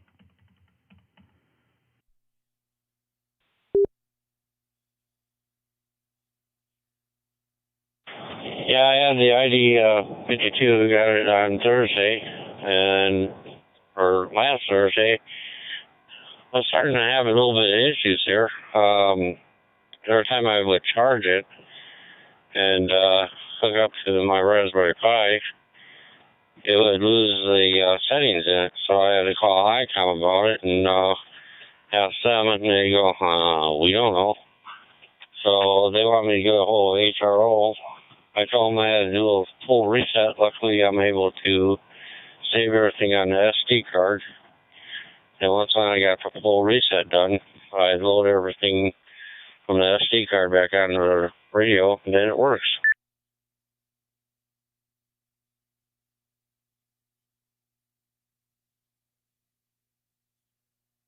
Well, that's kind of scary. It sounds like we're going to get a firmware update here fairly soon with something sounding like that. I'm also monitoring America, Well, probably have me do is East just Coast Reflector. keep an eye on it for a while and see what happens, and keep them posted what's going on. I know Tom, the manager at HRO in Milwaukee here, and I'm going to have to give him a jingle tomorrow. Unfortunately, they got only one left of the ID52s. They're in Milwaukee, but the California store that I called has about 40 of them, so I might have Tom contact the California store to see if they could ship one over there and have them kind of sit over it on it for a while to see if I keep having problems. If I have problems, I'm going to have to end up going to get it exchanged. Oh, boy.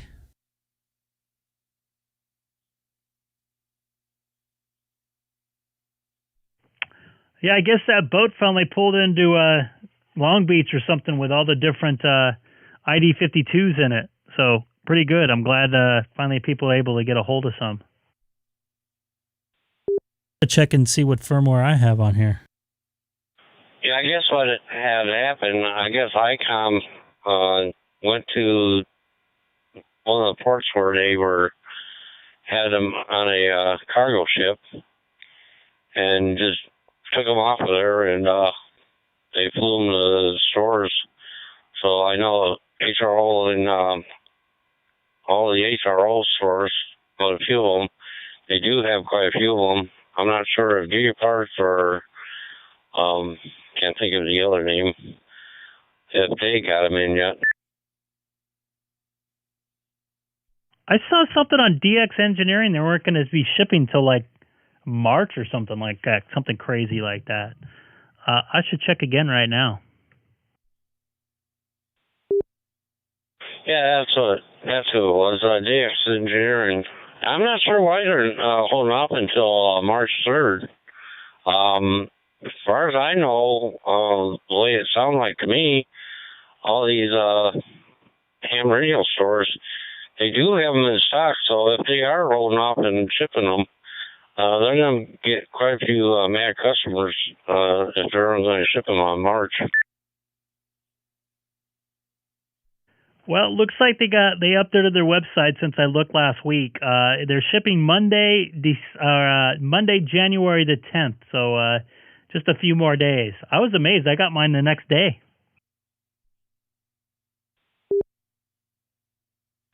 Quick comment. He had them. I called and I talked to Tom there and I said, hey, what's the chance of you having a ID 51 on hand? He says, well, I got 18 of them. And he says, you better act right away because I don't think they're going to even last that long. And sure as shooting, when I called and ordered one, I asked him, I said, now how many do you got left? Go ahead, Amir, after this.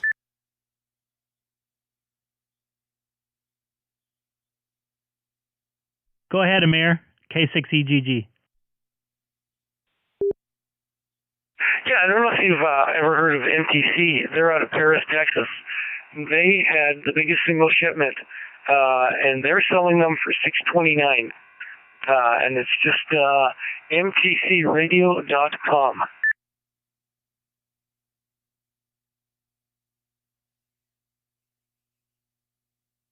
Yeah, my buddy W6DUO actually ordered his from there. That was a pretty good deal. So yeah, I heard about them. They're a pretty good deal over there.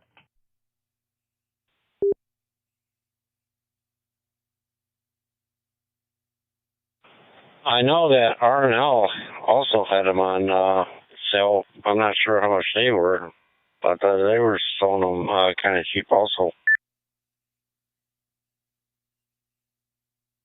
Yes, that is true. I don't think they charge tax for California too. There's some weird thing, and they shipped it through. They drop shipped it through somewhere where they didn't have to charge tax.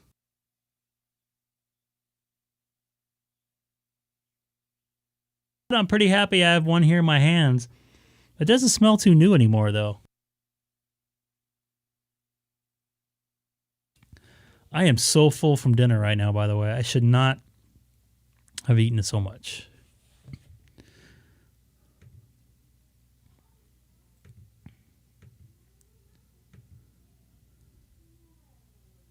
Or if you want to do the Canadian thing, and if they arrive here, they're selling in U.S. dollars for $5.94.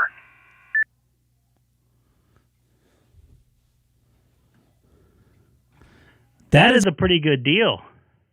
Really good deal. I did peel the plastic off last night. Canada. So either out of Toronto or out of Calgary. They don't have stock yet, though, so who knows? But their current price, U.S. dollars, is $5.94.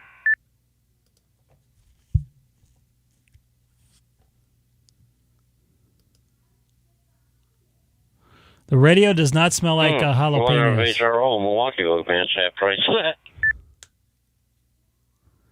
Yeah, I'd offer it because they're publicizing it. So, but again, they don't have inventory, so they may hold that over you. I peeled the plastic But off. it's I worth made mentioning. They might, it very take another $10 dramatic off too. that are $10 in my pocket.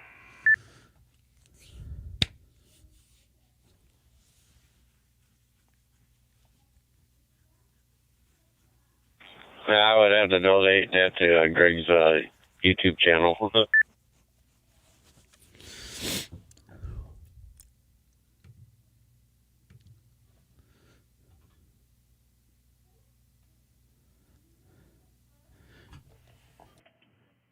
Now thinking about it, I'm going to try to get rid of this Rig Pi thing here. It's been sitting on my desk for 6 or 7 months. I'm really kind of bummed about it. It seemed like it was a good thing until I tried it out, and it just was not what I thought it was, and I couldn't send it back.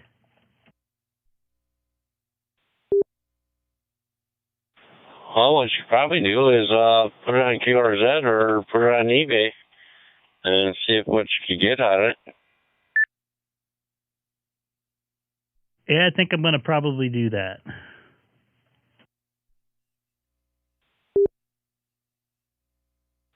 Or you can have a live auction right there on your YouTube channel there. See how fast you get sell it off. I don't know if anybody would want it on here. And I got to ask, is the radio worth it? I got to be honest with you. I don't use HTs very often, but for the capabilities of this is a pretty expensive radio, almost $700. Is it worth it? That's hard to say. It has a ton of features. I would say it's worth it. I mean, the price of everything has gone up, respectively, 20, 30%. So I'm kind of figuring that into the price, but I would say it's worth it.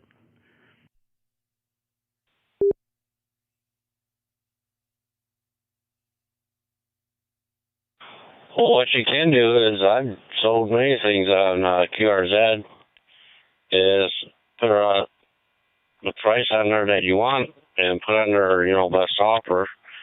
But as what I put on QRZ, that it's sold as is, and you get a lot of people that like getting their hands in there with golden screwdrivers and switching out parts and sending them back to you, saying something was wrong with it. So I would kind of worry on putting something like that. I would just mention that it's sold as is, show that it's working, and when you take and ship it out, make sure it's working, and so they don't come back at you and say, well, you sold me something that's not. I had something similar like that happen on Facebook, what's it called? Facebook Marketplace. I also had a very good experience where I put I had some Chevy Volt wheels on. This guy sent me a message within like 2 minutes. He happened to live a mile away from my QTH, for my work QTH. We met up the next morning. He was there on time. He had cash. He looked over the rims. He said, perfect. We exchanged the money, and I gave him the rims, and I was out of there in like 2 minutes. It was like the best sale I've ever had. He texted me like 3 times after. He said, this is the best time I've ever had selling anything. I was like, same here. I wish it was like that all the time. But yeah, I've been bagged like that.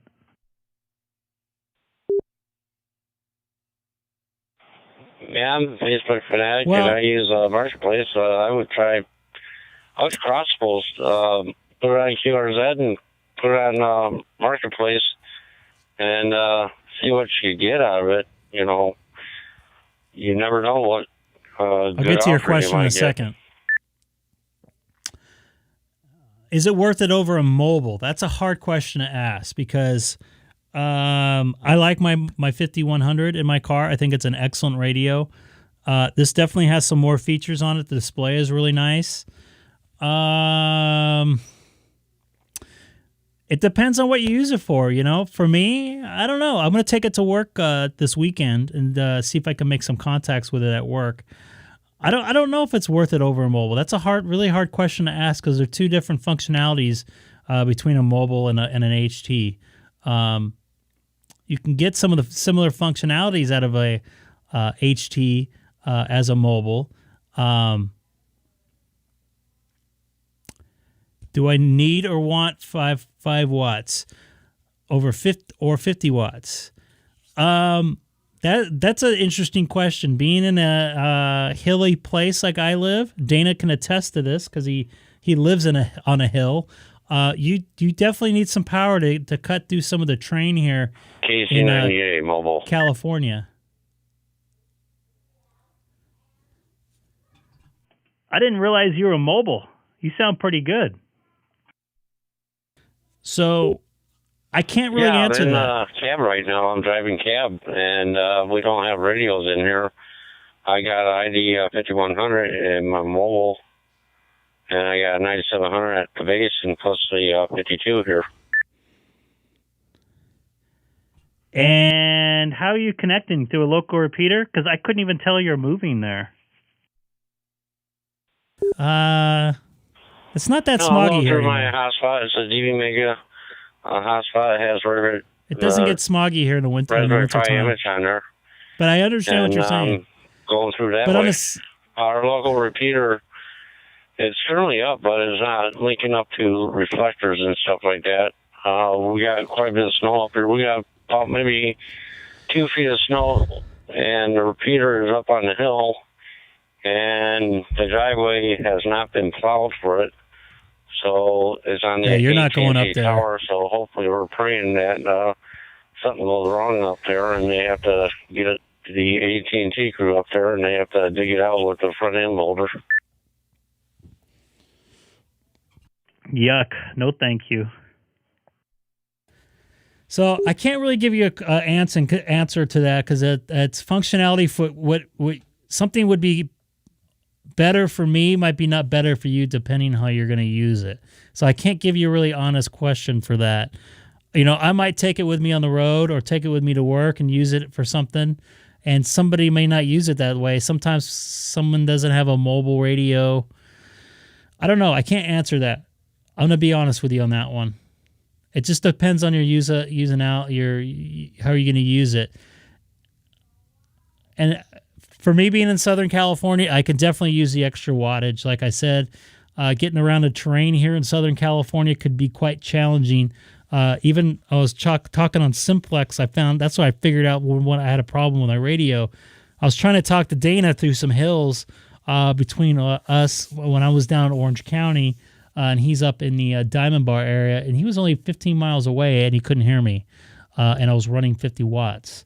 So if there was it had a problem with the hills in the way, and I wasn't getting enough wattage out of my radio so he can hear me.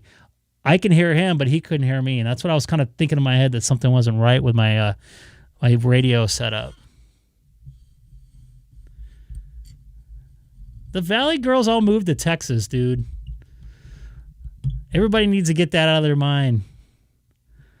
And the Valley girls are actually from like Ohio and stuff, so they weren't born and raised Californians. I'm a born and raised California. I was born in Long Beach, California. I spent about a year and a half, 2 years, I think, in Orange, which was actually not too far away. I lived not too far away from Anaheim Stadium, not too long after it was built. So then you know how it is. The Valley is not what people think it is. And everybody thinks that there was like all kinds of porno, I don't know, studios there or something. It wasn't like that. And then I moved when I was like 1 or 2 years old into the city of Ontario, which is only about a mile from me. I lived in hotels on the East Coast for about a year. New York and Atlanta, Florida.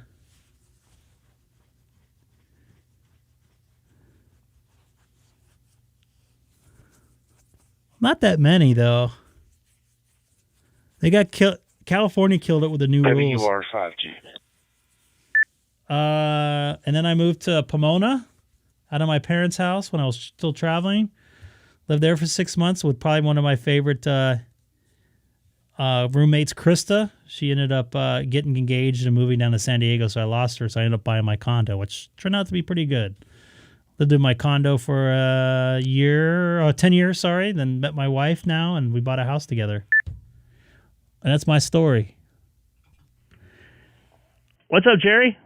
This is Greg, K6EGG, on Reflector 14 Charlie.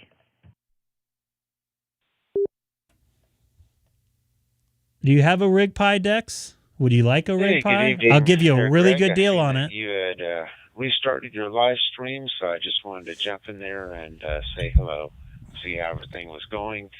Hopefully you had a good dinner and you had a good walk at the park, so I just wanted to jump in and say hello.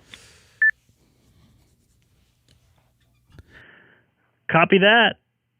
Nice to hear you again. And real quick, on my earlier stream, we did a dual stream. I was on digital analog ham from his live stream. He was given a live demo with his ID52, so I had a lot of fun with that.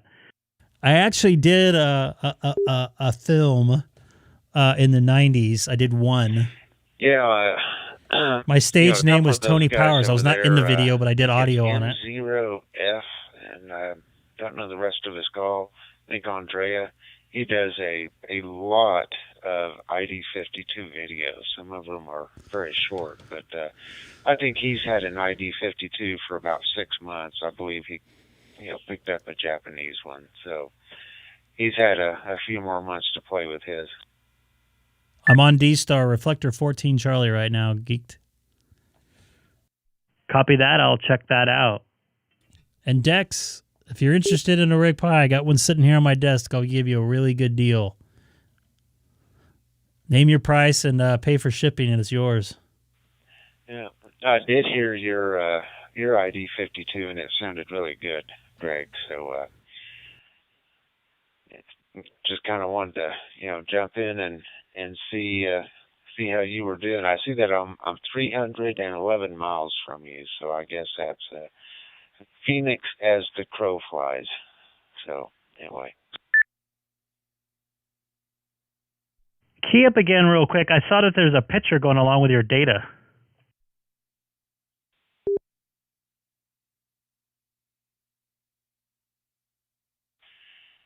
Yeah, I'm not sure what that is. I think that's just somebody running and everything. Let me see if I can pull it back up there.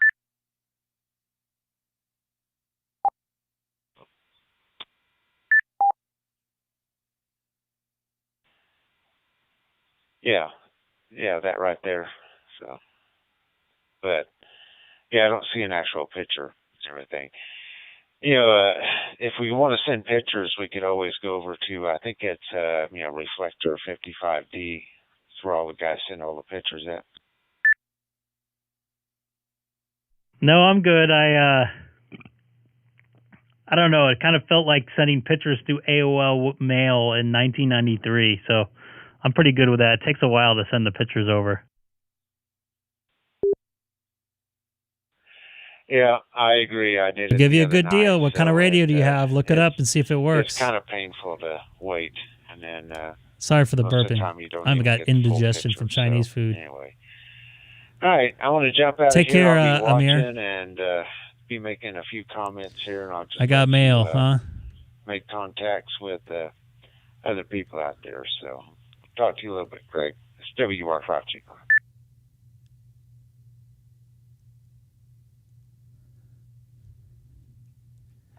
Copy that, Jerry. Have a good evening. Good to hear your voice again. And it was fun last night getting that thing to work there with the Bluetooth. Thanks again for your help. Can you do YSFs to DStar using a Pi-Star? Yes, I believe you can. 87HF. The 52, you can program it to start sending the picture every time you talk, where it doesn't tie up the reflector. And you'll just keep filling it in until it gets the whole thing, but it only transmits as you're talking. And then you know what? I don't think it works with the picture through. The ID51. In fact, I know it doesn't work with the ID51. 5100, I'm sorry.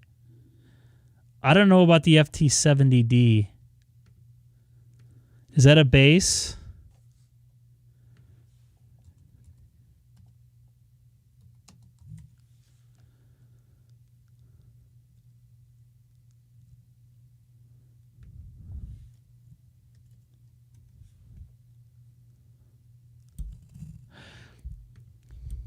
Yes, and I did run some, it's a handheld? Yeah, I don't think it will work with that, so it will probably not be worth it for you. K6EGG, K6N.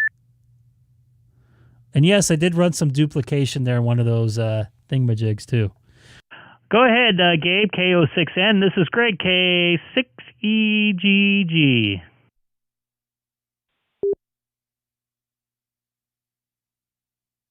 Yeah, I was watching your live stream on 30 Charlie, but I wound up talking to Tom, KN6NJP. So I switched off with him. I signed with him just a couple of minutes ago, and then you came on with a 14 Charlie, so I just, heard you come through the repeater, so I thought I'd say hi.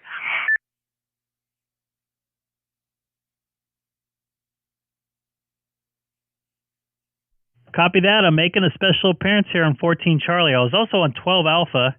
I was checking to see if I could get some local people off, the repeater off the Papa system, and didn't sound like anybody came back.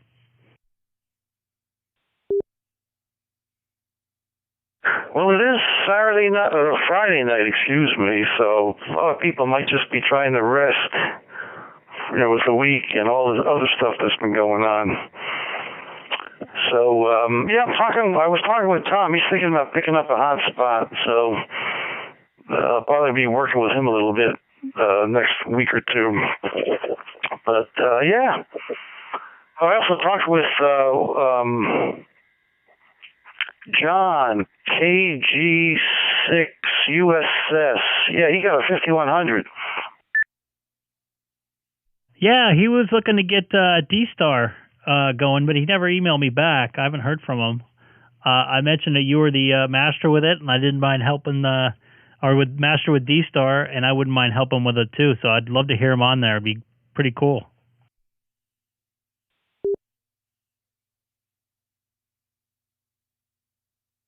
Yeah, he can easily hit Keller Peak or Wrightwood, DStar repeaters, so that's pretty good. I sent him an SD card with, a file load on it, or a memory load on it, so hopefully I think next week you might be hearing him. Oh, that would be great. That was very nice of you. You've been really good with doing that. I remember you sent me that file, and I kind of used it as a base file for my radio. It's still all your stuff's still in there. In fact, I tried to hit your repeater the other day. By the way, I think tomorrow I'm going to try to bring my ACE-T with me to work, and my work QTH. That's the inside one in Anaheim. I don't want to say it on here. If the game happens, of course. I'm going to get on the press level, and I have a clear shot visual to your home QTH there, so maybe I can hit your repeater there.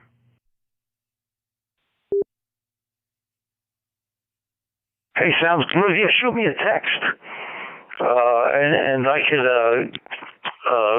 check it out. I can be available. Do you happen to have a higher gain HT antenna than the one that came with the ICOM rig? Like a different, maybe it was a different HT that has the same connector on it?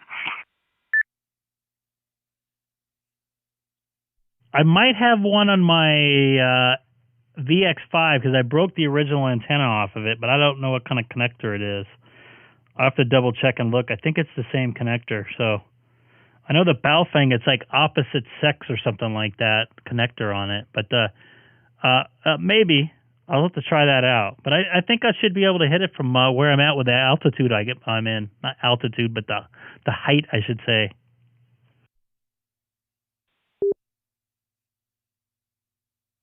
Okay, yeah, you definitely have a good shot at doing that.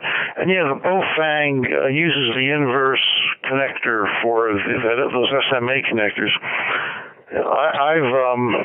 One of the Baofengs I've got, I put in a double female connector on it, so I just screwed it into the radio, and then the standard, USA HC antennas will screw into that then. So, but anyway, yeah, I just thought I'd mention that. But okay, yeah, hey, that's about what time you think that'll happen?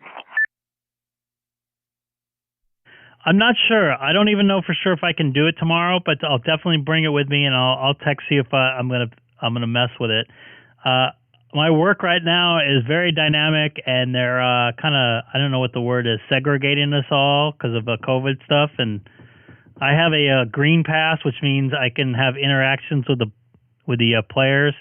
So I don't know if I'll be up there tomorrow. I was supposed to put a wireless mic on a player and do a live interview when he's skating around. So I think they might have me on the ice tomorrow.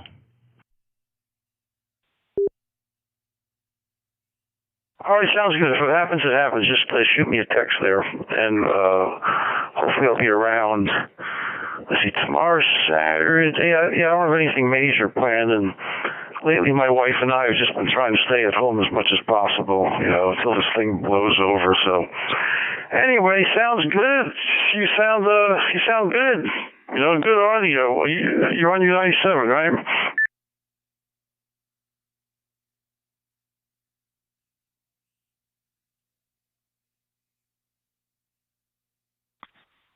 Copy that. I was. Now on my 52. Can you tell the difference in the audio? I've slipped on the ice before. I almost broke it before. Actually, believe it or not, I think the 97 was just a little bit better. It's still, both of them are very good still. The 97 had a little higher level audio, and it was just slightly bassier. But both of them sound great. I don't think you need to change anything for either one of the radios. Copy that.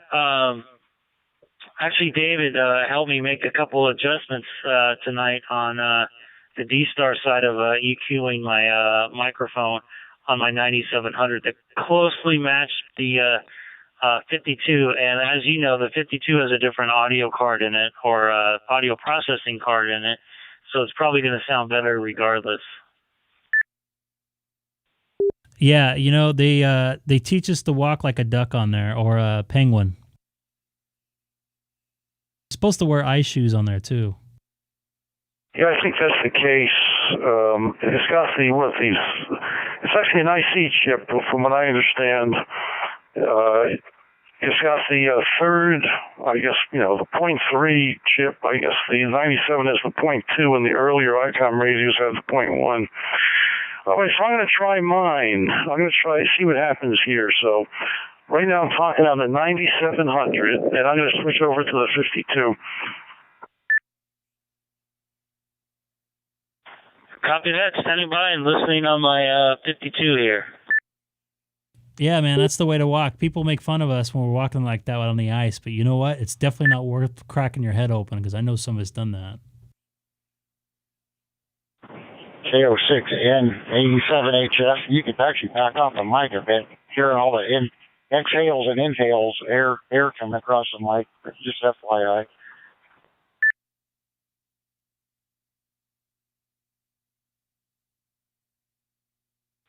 I'm sorry. I should back off a little bit. My bad.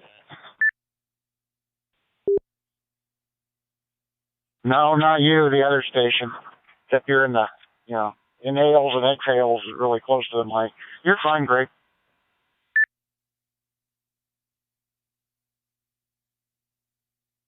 And once again, anybody new to the channel, don't forget to hit that subscribe button. It's nice to have my headphones off too. Wearing them for 3 hours a day is kind of killing me here. Guess my daughter's still awake there. You can hear her in the background. She is crying. I had to close my door here. I don't know if she hears me.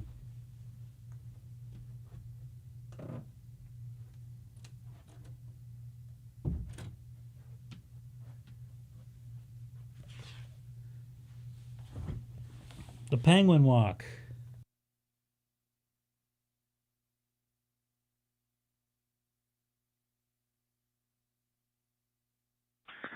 You still here there? Are you still there, Gabe? K6EGG, K6EGG.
Hey, Greg. I can't tell you what frequency is Greg on tonight. What frequency is what? Gabe should. I thought he was just grabbing his 52, so something might be the matter with it or something.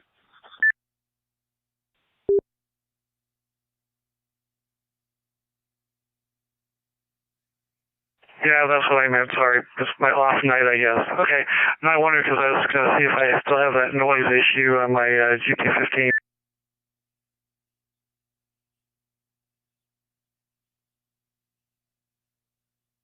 Yeah, he was just going to jump on his 52 and give an audio difference check. So hopefully he'll be back here shortly.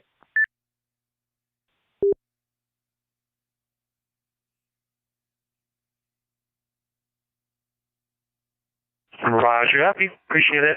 And thank you for making me poor again, but I will be getting the 52.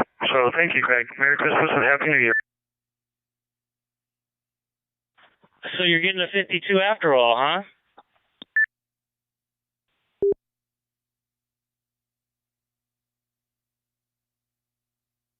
Yeah, you convinced me and watching the channel and so forth. I have to stay with technology.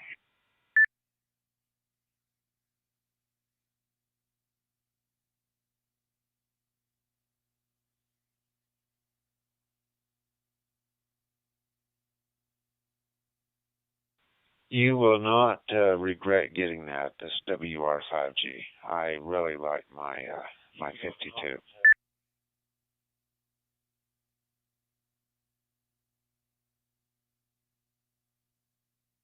Yeah, Jerry, M7UFT. I've been listening to you guys on there, and I feel left out. I have to get back into the party.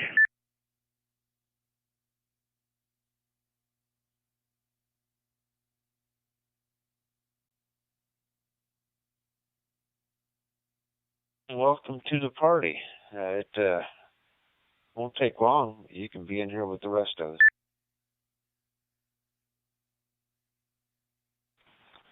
And they have some available at Ham Radio Outlet in Anaheim. Just to let you know, Dana, you're not too far away from Anaheim.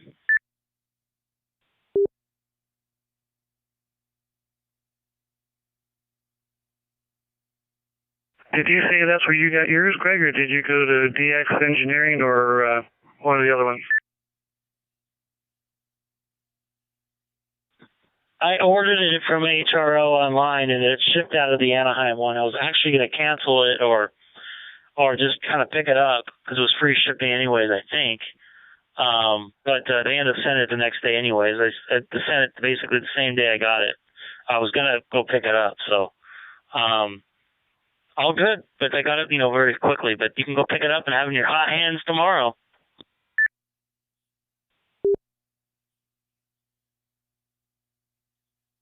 Okay, so my earlier question, how has it been doing on battery usage?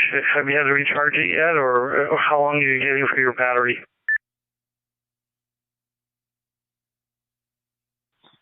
I can't give you an honest answer in that. Maybe Jerry can, because I charge it every night before I go to bed. And I use it on a low power, so if you're going to be connecting to like local repeater or whatever, you're going to be using probably higher power. But Jerry, you got an answer for that? Possibly I'll send it over to you, WR5G. That's WR5G. Well, I've been leaving the radio on, mainly on receive all day long, but I've been getting from 8 to 9 hours out of the BP272, and also have another BP271, and I'll probably get 7 to 8 hours out of the BP271 that I've been using on my 51. So, I mean, it'll last you, pretty much all day long. If you're running high power, you're transmitting a lot, it obviously will be, a shorter time. But, if you're listening for the most part using super low when you're talking to the reflector or your hotspot, then you should be good. It's WR5G.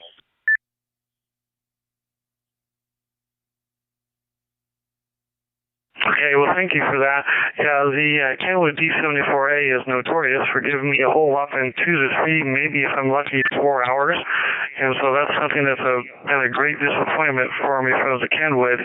And then, of course, I saw Greg's 52, and I was impressed. I was surprised at how heavy it was, which meant it was very robust. And I think we even talked about it, Greg, that it resembled like a commercial radio. Yeah, the battery on the 52 will last like 2 or 3 times longer than what it would on a 74. I have a 74 as well, and the batteries just go dead within like 2 or 3 hours.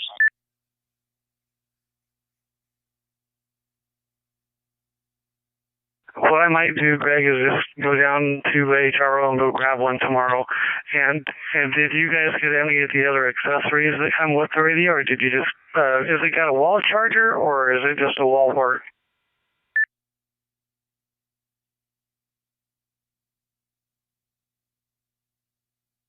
It came with a charger. It's not like a drop-in charger or anything like that.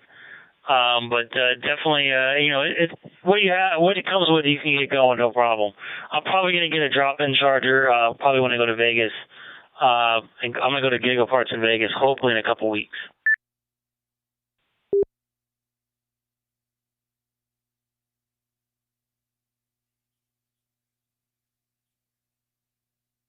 And Jerry, for your 52, have you played with the reflector? That's pretty good, dude. That's a long time. I've been watching YouTube videos trying to determine if you could actually dial up a reflector or anything like you can with the 9700, or do you have to rely on hotspots for doing reflectors and such in 7 UFT?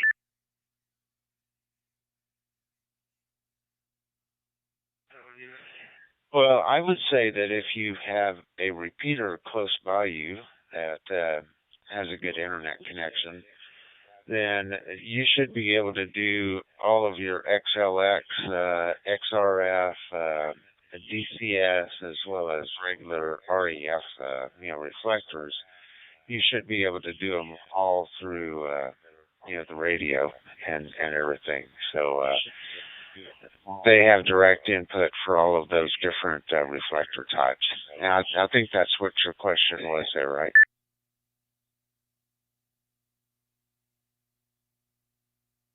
Yes, sir. I appreciate that.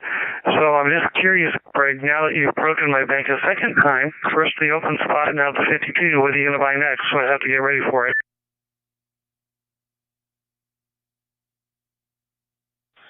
I got to get rid of some stuff here. I'm going to be having some money issues here if I keep buying stuff, so I really need to get rid of some stuff here.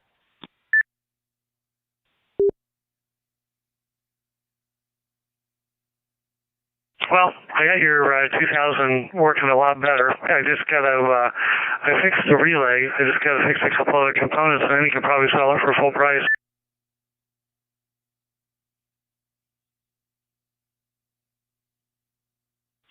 That will be awesome. I just don't know where to sell it, to be honest with you, unless you know that guy.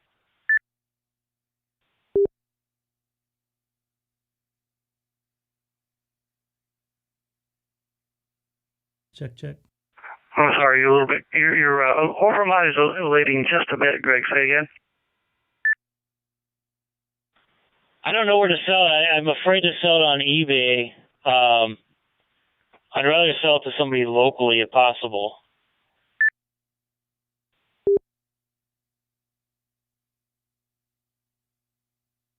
Well, I know that I'm going to do the same thing, Greg, going to the TRZ swap meet, or the one in Claremont coming up.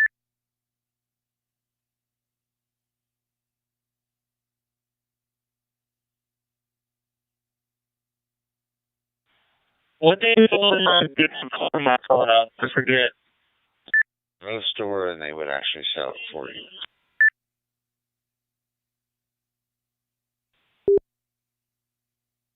I'm sorry, Jerry, I keyed over. You say that again?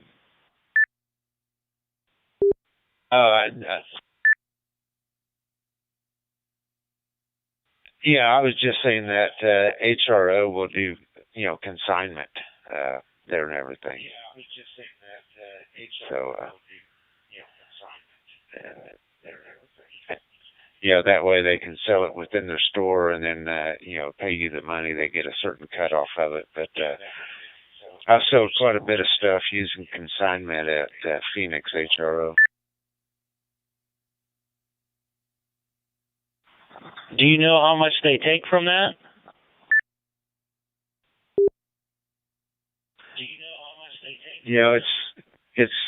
It's been a few years back and everything, so I forget now exactly what they get, everything. But you can call them and they can kind of let you know on how much they actually take.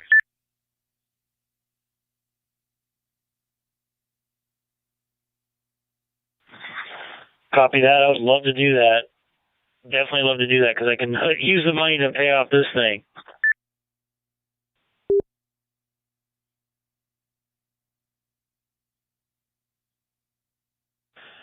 Yeah, exactly. I mean, and it was pretty good, and I mean, it was a good service. I think my stuff sold. I had, quite a few TNCs, and this has been about 5 years back,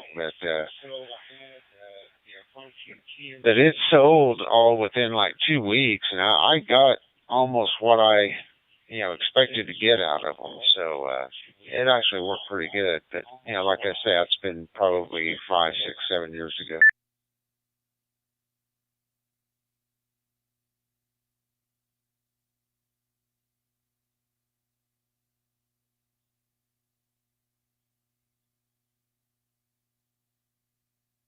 Yeah, I remember in the old days, the AES, when they were still around, would have swap meets in their parking lots on the weekend. I don't know, does HRO do something like that?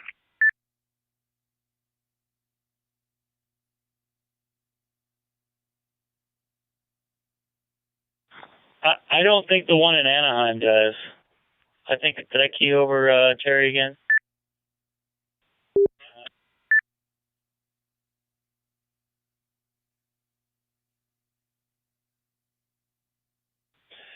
Yeah, I've never seen the one in Phoenix do that here. And everything. You listen they themselves have to the swap stream? meetings that they go to. But,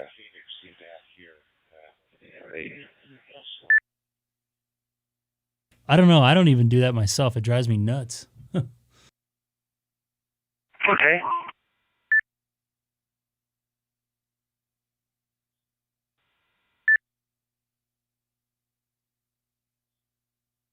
Like I say, once I have the ID52, I am sure I will be coming to the best ID52 site here on K6EGG Live. So, gentlemen, 73, I'm going to back off for a moment in case someone else wants to chat. Thanks again for the info. And I bid you good evening. I'll be monitoring N7UFT.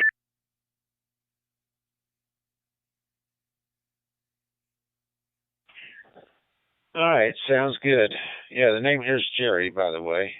I think it was showing up there in the list, but yeah, just get over there and take a look at it. I think you'll be pretty impressed with it. I really enjoy mine right now. So anyway, have a good night. I want to get out of here and let some others here have some airtime as well. There, Greg. So we'll talk to you guys a little bit later on. It's WR5G. I'll be clear and still watching the channel, Greg.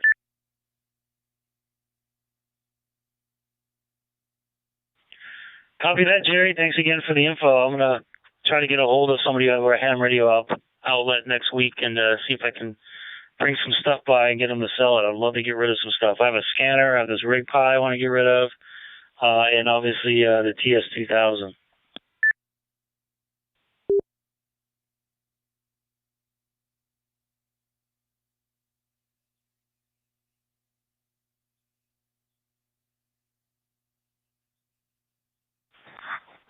And this is Greg, K6EGG, also live streaming on YouTube right now.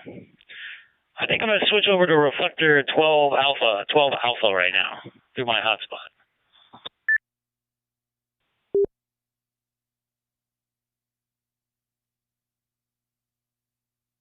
My pleasure, Jerry. 73N7 UFT.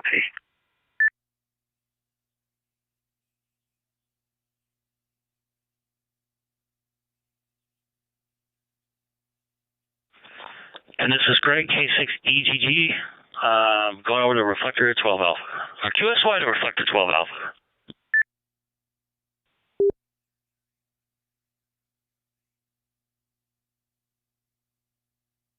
I lost connection. I lost connection with my Pi-Star here.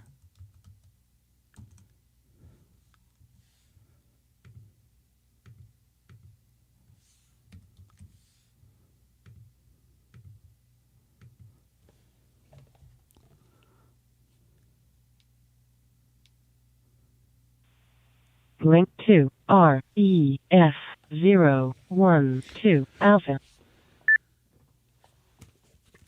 I don't know what happened to poor Gabe. Maybe he'll follow us over here. Let's see if anybody was on here recently. I don't know how much longer going to be going on.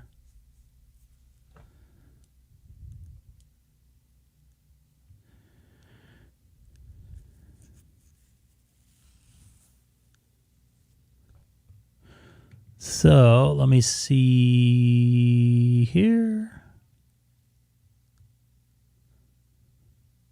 Bill in Redlands is on here. Nobody's been on since I've been on.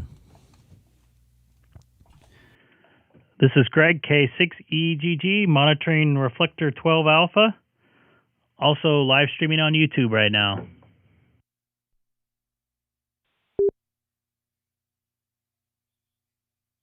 Still monitoring it with my hotspot. I saw that it was busy, so I didn't go over there.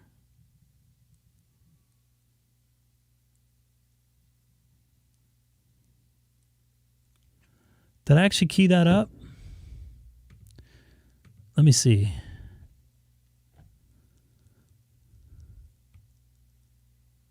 Yes, I did.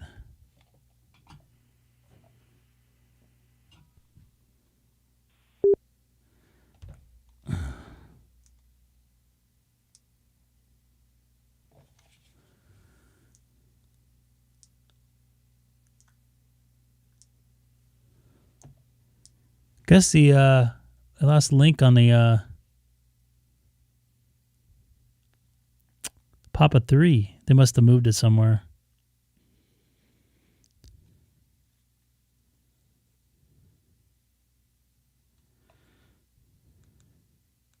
How do I adjust the power on this thing again?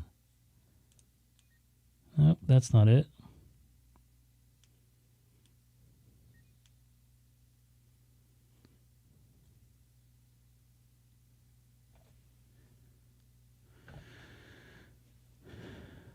If you're interested, let me know.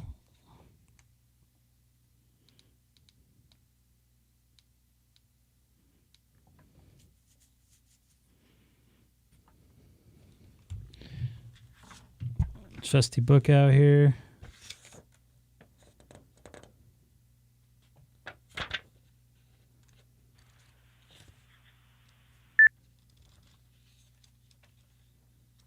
A lot of new 52s out here.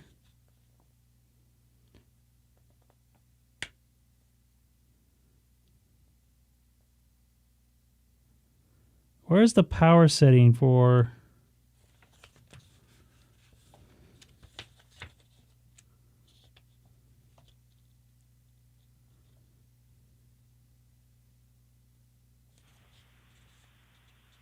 K6EGG. This is K2HEI.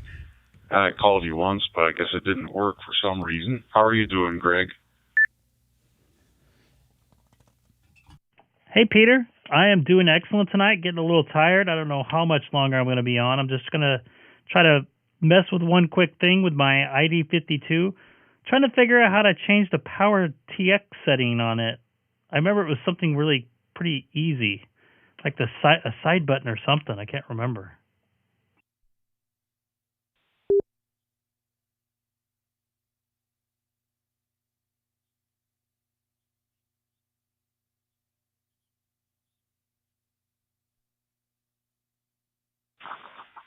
Hey, Greg, WM7C.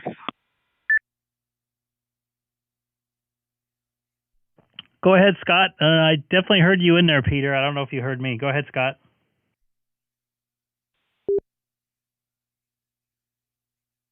Yep, so what you do is you hold down the LO button, hold it down until you see the power settings, and then you can turn it down to super low from there, WM7C. Thank you very much, everybody.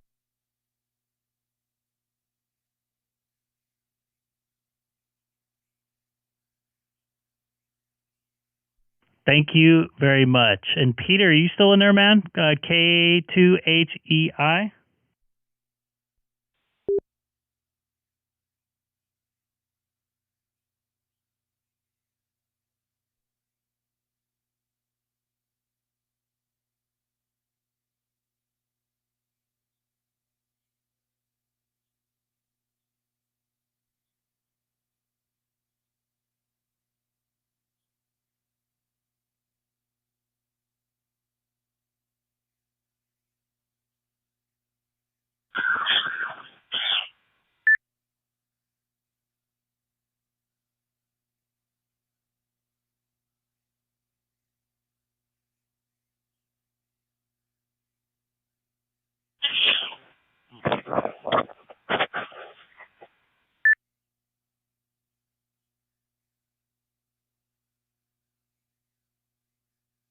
That was some fast typing. He beat you to the punch there, Scott.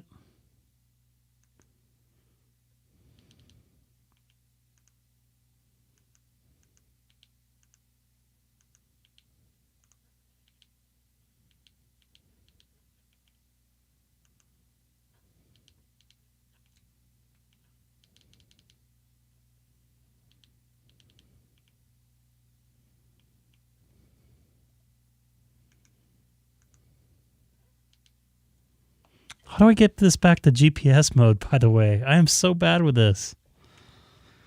I was just looking it up. I had the manual right here. I was looking through it, but... Well,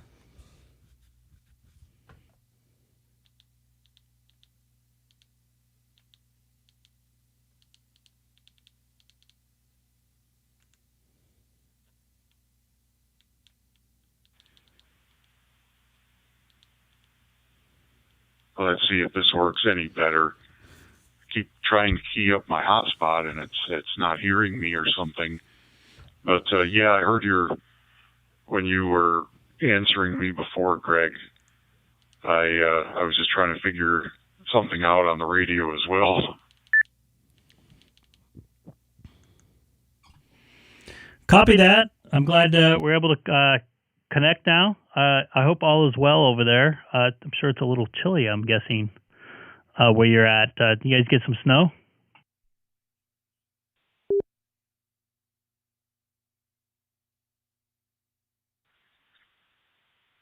Yeah, got a little bit.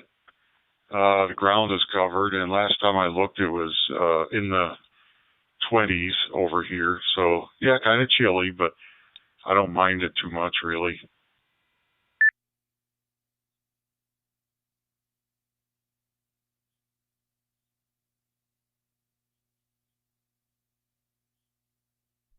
Man, I just can't deal with the cold. Being a California boy, I don't know if you were listening earlier.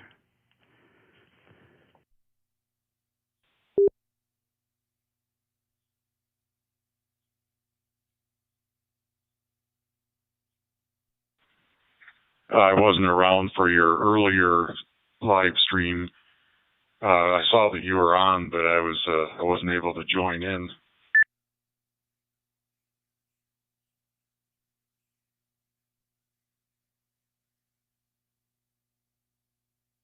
Copy that. It's been quite busy night here and day. I've been on a lot on the radio. Kind of making up for time because I'm not going to be able to play radio for a couple of days, at least here at the home QTH.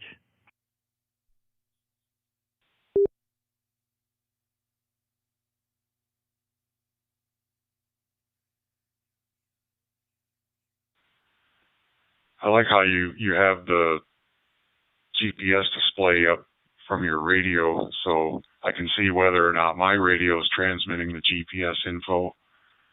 I guess it is, because I see myself coming up there.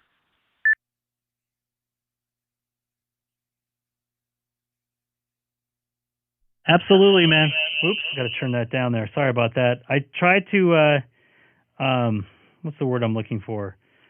I have this going here just so guys can see what their radios do and see how they sound, stuff like that. That's why that's one of the reasons why I'm doing this. You can see exactly what what I see in my radio. You could see the audio level in the scope, and you can also hear yourself through the stream. So that's kind of what I like to do. So that way, if somebody wants to make an adjustment or something like that, they see something not right, maybe even a misspelling on their message, which a couple of guys had said they saw they didn't realize. But that's why it's there. Copy that. Thank you very much, Scott.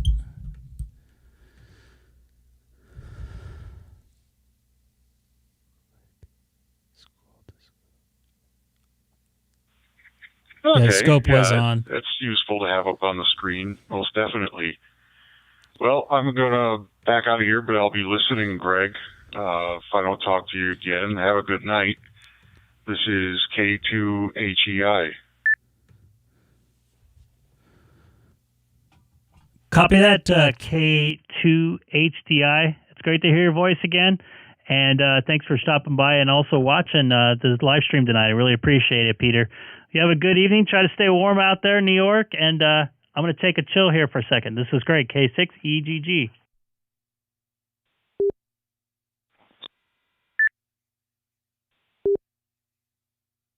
Just hit the wrong button. I was trying to power that off. I'm getting a little tired. I got to be honest, guys.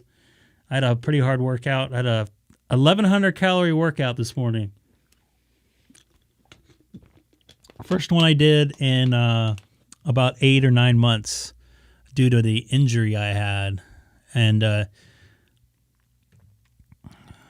don't know if you guys know. I know I've talked about it in the past, but I had some medical issues going with a hernia I had. And when I had the hernia surgery, it damaged a nerve down in that area, which is the inguinal area, I guess they call it. And that same nerve goes into a very important part of a male body. So every time I'd pick up something or twist, it felt like someone was kicking me in the you-know-what. So I was in some major pain all through the summer and up until beginning of December, almost making me throw up pain all day long, even during the middle of the night. I would twist over weird or something, and it just felt like someone stabbed me in the you-know-what. So I've been doing some treatments over the last couple months, or last month, taking some new medication. It's really helped out a lot. They basically inject the nerve with a anesthesia or something like that. I got to tell you, that's not fun when they go directly into a nerve for that split second before the anesthesia kicks in. It's pretty incredible pain for a second or two, something more than I ever thought. But anyways, I want to thank everybody for watching the last couple days. I've been on pretty much, all my free time. I think I'm going to call it a night here. I'm pretty tired, I must admit. It's been a long day. It looks like somebody just popped in there. Is that Mike? I can't tell. No, that's not Mike. That's Dan, KD7DL. I'm on the Reflector 12 Charlie right now. Scott, thank you very much for your help, man. You've helped me spend over $1,000 over the last couple weeks.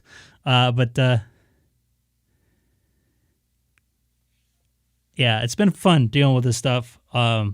It's really fun to watch everybody help me out and everybody help each other out. Yeah, Dex, I got to tell you, man, I can handle pain very well. I've ran all my life.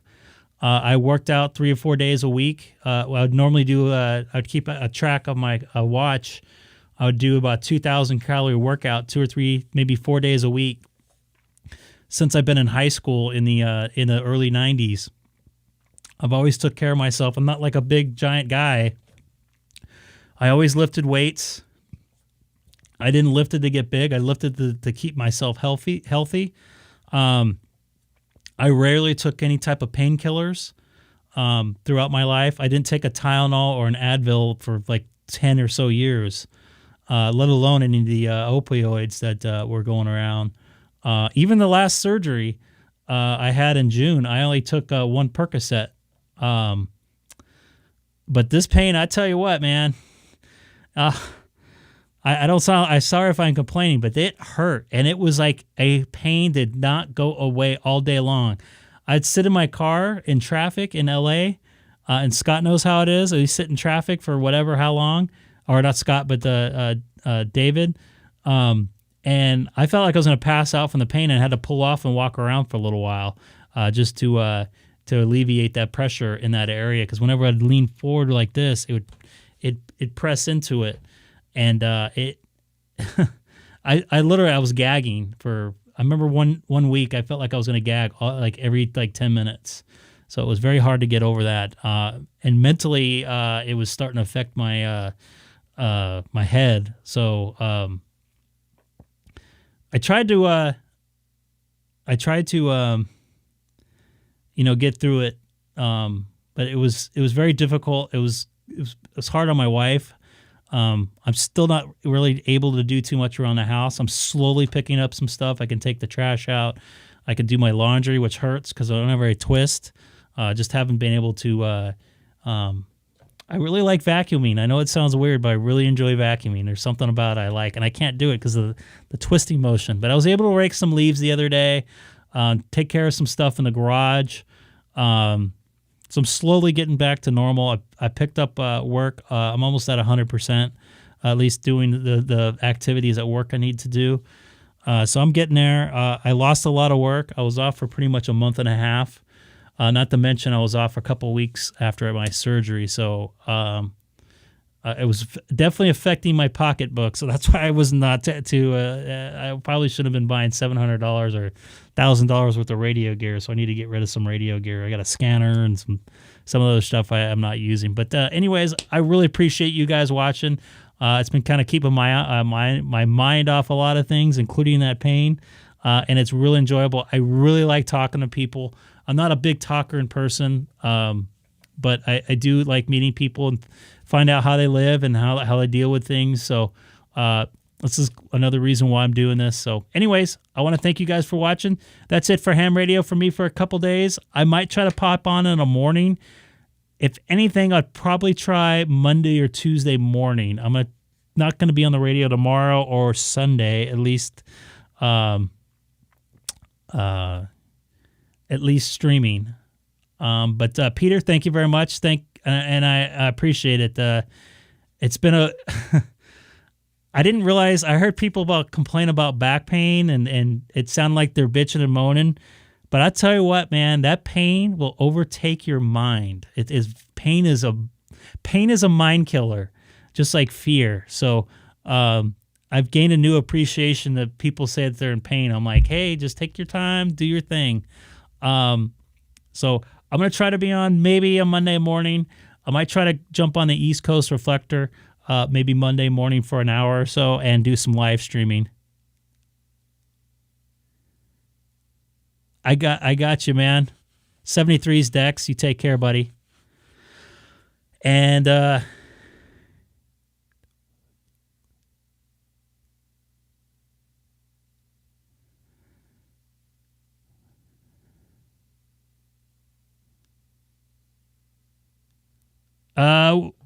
it's a Ducks game. I think they're playing New York. Oh. You know what? I don't think they're playing the Islanders tomorrow though. No, they won't, but you'll be hearing my audio tomorrow. Who are they playing tomorrow? I know they're playing Detroit on Sunday because that game, oh no. That broadcast will not.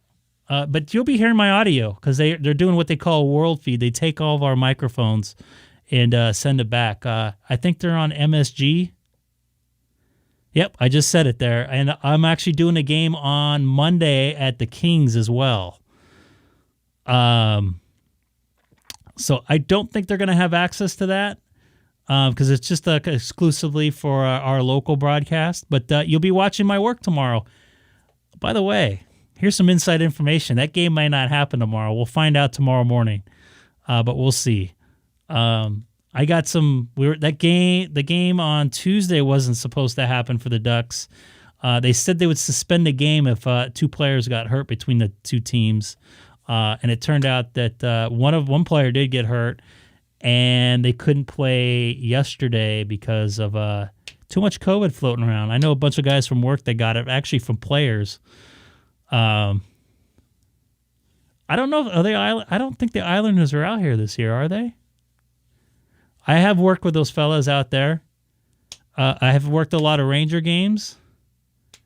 I've actually worked some Ranger games in New York at Madison Square, and I've been to that place over in was it Nassau Coliseum up by Melville in the Long Island there. Oh, that place was horrible. No offense. Is it the Nassau Coliseum? I just worked the Flyers the other day, by the way. Was that yesterday? No. I worked that last week. Oh, okay. Oh, I think I stayed in Melville. I stayed at the Melville Marriott there for like a month and a half. Yeah, that's right. This was in the late 90s, early 2000s that I was out there for hockey. That place had a very interesting smell. Yeah, but they're playing all their minor league players, I think, weren't they? I don't know if I can count this season there. No, not the Marriott across the street from the Coliseum. This Marriott's in Melville. It's probably, I don't know, 15, 20 minutes away. I know there's a Chinese food probably walking distance. There's some office buildings like across the street. Indoor pool at that Marriott in Melville. Let's see if I can pull it up here. Melville Marriott. Oops.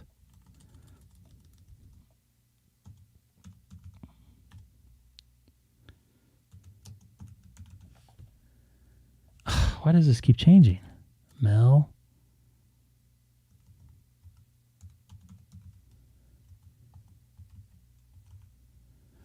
Melville Marriott, Long Island. I spent a lot of time in that hotel. I'll bring it up right here.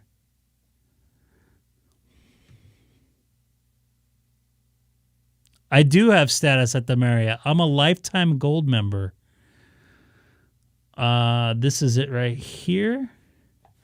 I am a lifetime gold, and I'm getting close to lifetime platinum. I've stayed, I think, like 700 nights or something like that in a Marriott hotel. But this is it right here. I remember it very, very vividly. They have an indoor pool. I remember it was like super humid inside there in the summertime.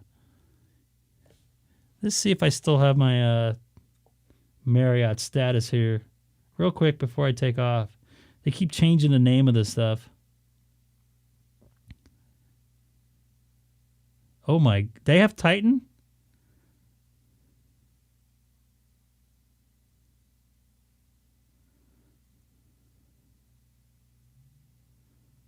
Yeah, I'm a lifetime gold. I've not stayed in a hotel in like 2 years, though. I didn't know it was Titan. I think...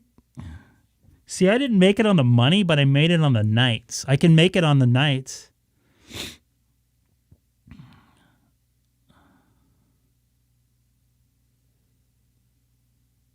Oh, so I needed to make it on the years. I needed to be platinum for 10 years straight. I only have 4 years of platinum to make that tier.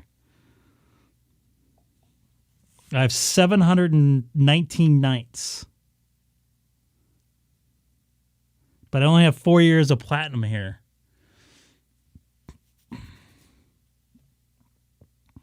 So I didn't do it on the years. So I need 600 lifetime nights, which I do have. And I have to have 10 years of platinum elite status. I think I do. No, I get the lounge access for sure. Silver does not get it. Definitely get the lounge access. I've always gotten it.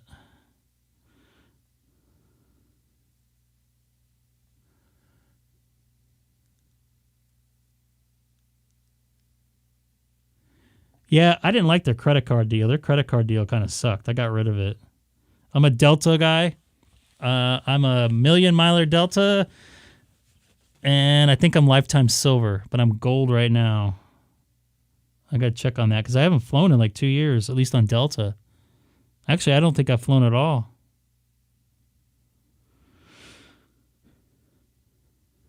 Yes, I'm gold right now on Delta, and I haven't flown in 2 years.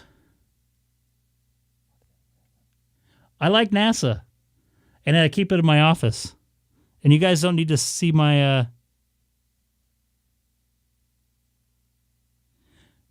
nasty head. Nothing personal, but I just like NASA, and it's sitting in my office all the time. It might be my signature thing, I guess. Thank you for watching, by the way, and subscribing if you did. I don't think I remember seeing you in the chat before.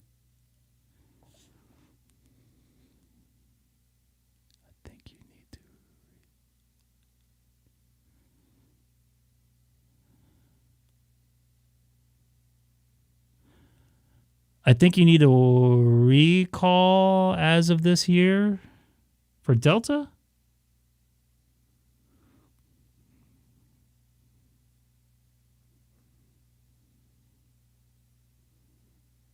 It doesn't give me my lifetime miles on the app anymore.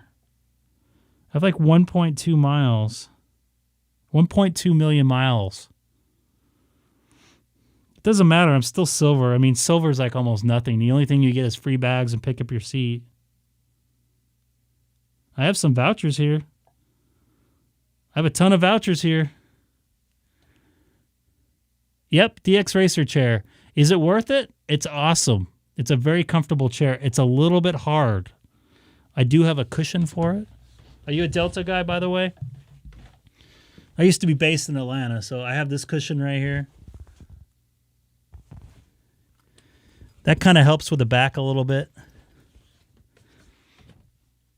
Kind of enhances the chair. Whoa, almost fell over. Do you have Delta status as well? Let me see. I have some e-credits too. I have a bunch of free tickets, companion tickets too. Copy that. Silver's the new nothing. I think gold is the new silver. Yeah, they are nice cushions. Yeah, they had a flight left out of LAX direct down there. I don't think I've taken it. I've taken a bunch of trips, a couple trips to Japan on Delta. And Europe, I took Air France code share. But I'd say 90% of my trips were domestic, or like Mexico City or Toronto or something, which is I don't really count those as international. You can make a status very easy on Delta through their credit card. Oh, very nice. I've heard they're great, but they're out of business now, right? We almost took them to Australia when we went down there, but we took Qantas because it was a lot cheaper. But I could have gotten upgrade. I could have got upgraded to first class, which kind of pissed me off. But my travel agent talked me into Qantas, which was really good. Qantas is a great airline.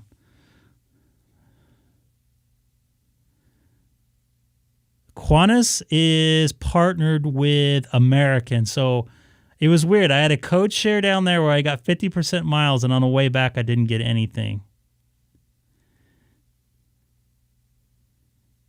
Yep, I've actually did a mileage run over there on KLM. I got off. I flew over to Amsterdam. Walked through customs and walked out. Checked back in and flew right back. That was brutal. Yeah, Qantas is one world. Qantas is an amazing airline. they had like this snack bar in the back. It was like a 15-hour flight. I actually slept like 9 hours of it. I took an Ambien, just. They have like the snack bar in the back. It's like 7-Eleven. You get Cokes and everything like that. I didn't even get a chance to go in the KLM lounge. The flight attendants are super cool. I was doing some laps in the plane after I woke up before breakfast, and they showed me around the first class cabin. They opened up the cockpit door. They wouldn't let me in it, of course, but the captain kind of showed me around some stuff. It was really cool. They have really great people. They have a bar. Yeah, they had a bar in one of those A380s. Those on it. I took an A380 down to Australia and a 747 on the way back. I'd never been on a 747 before. That time. KLM used to run a combo 747 out of LAX to Amsterdam. Yeah, I think you were running 777s. All those 777s that Virgin Australia was running are sitting in the desert about 40 miles away from me, by the way, in Victorville.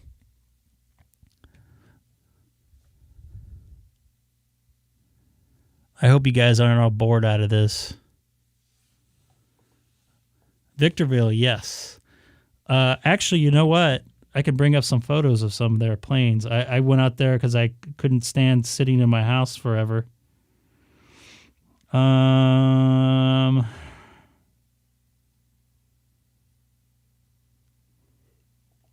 Here's a plane sitting out there. It was super windy, so I couldn't get out of my car. Yeah, you can see the wind that I had going on there. It was like 70-mile-an-hour winds.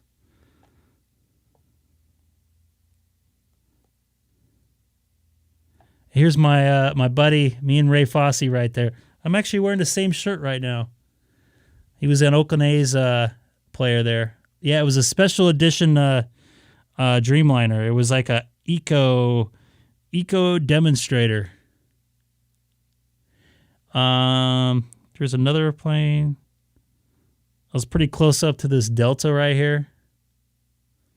You can hear the fan blades. Tick, tick, tick, tick, tick, tick, tick. Here's the Omega tanker right here. You know what? I talked to him about that. He was angry at first, obviously, but we call him Ray Ray. Ray Ray was a super nice dude, man. I actually was nice enough to I had his phone number. I don't want to I'm going to cover it here, but I had his phone number in my phone. Right there. He was a super good dude. We chatted every once in a while. I text him back and forth. Yeah, but I feel bad, man. He had cancer and he hid it from everybody. And he never really complained about it. He didn't really complain about much. He's a good dude to work with.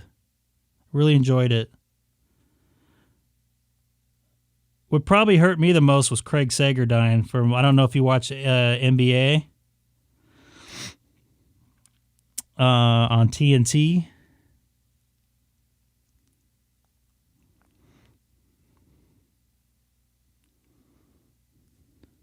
Let me get a picture out here.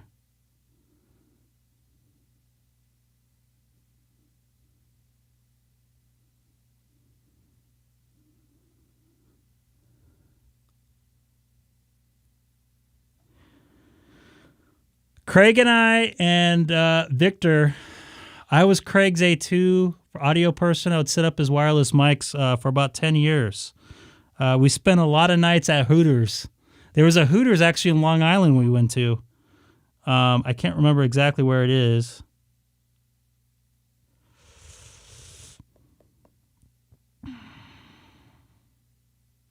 Trying to find this picture with me and him. It was the last picture that both of us took together. He was a really good dude, man. Spent a lot of time on the road with him. I'm sorry, you guys are probably getting bored at all this. I could probably write a book with some of these guys in here.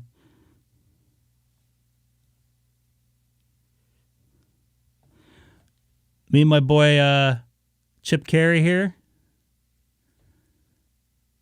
I don't remember exactly where it was because I was drunk. And I remember going to, what's that place called? There was a White Castle not too far away from there, if I recall. And I gotta like clean out these pictures.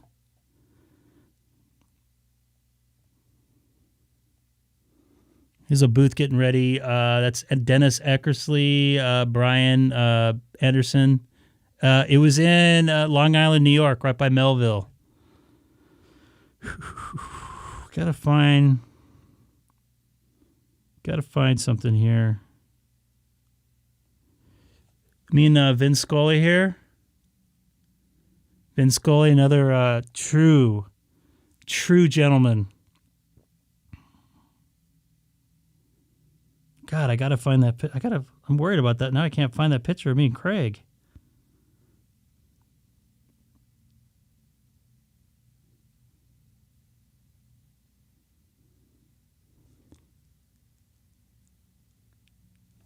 Yeah, there's a White Castle over there. That destroyed me. I barfed up those hamburgers on some major road over there and lost my hat.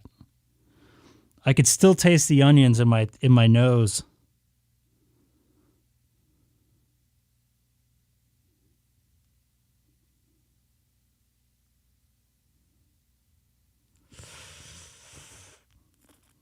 Well, I don't know what I did with that picture of Craig. I thought it was in here somewhere. Maybe I have it on a computer or something.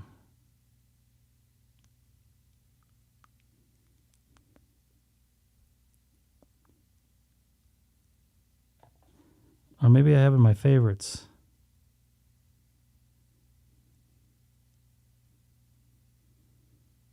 Oh, here we go. It was in my favorites. Yeah, this is me and my boy Craig here. What a good dude here. I also got another picture of. We're doing an interview with Craig and Kobe Bryant. This is off a newspaper. A newspaper here.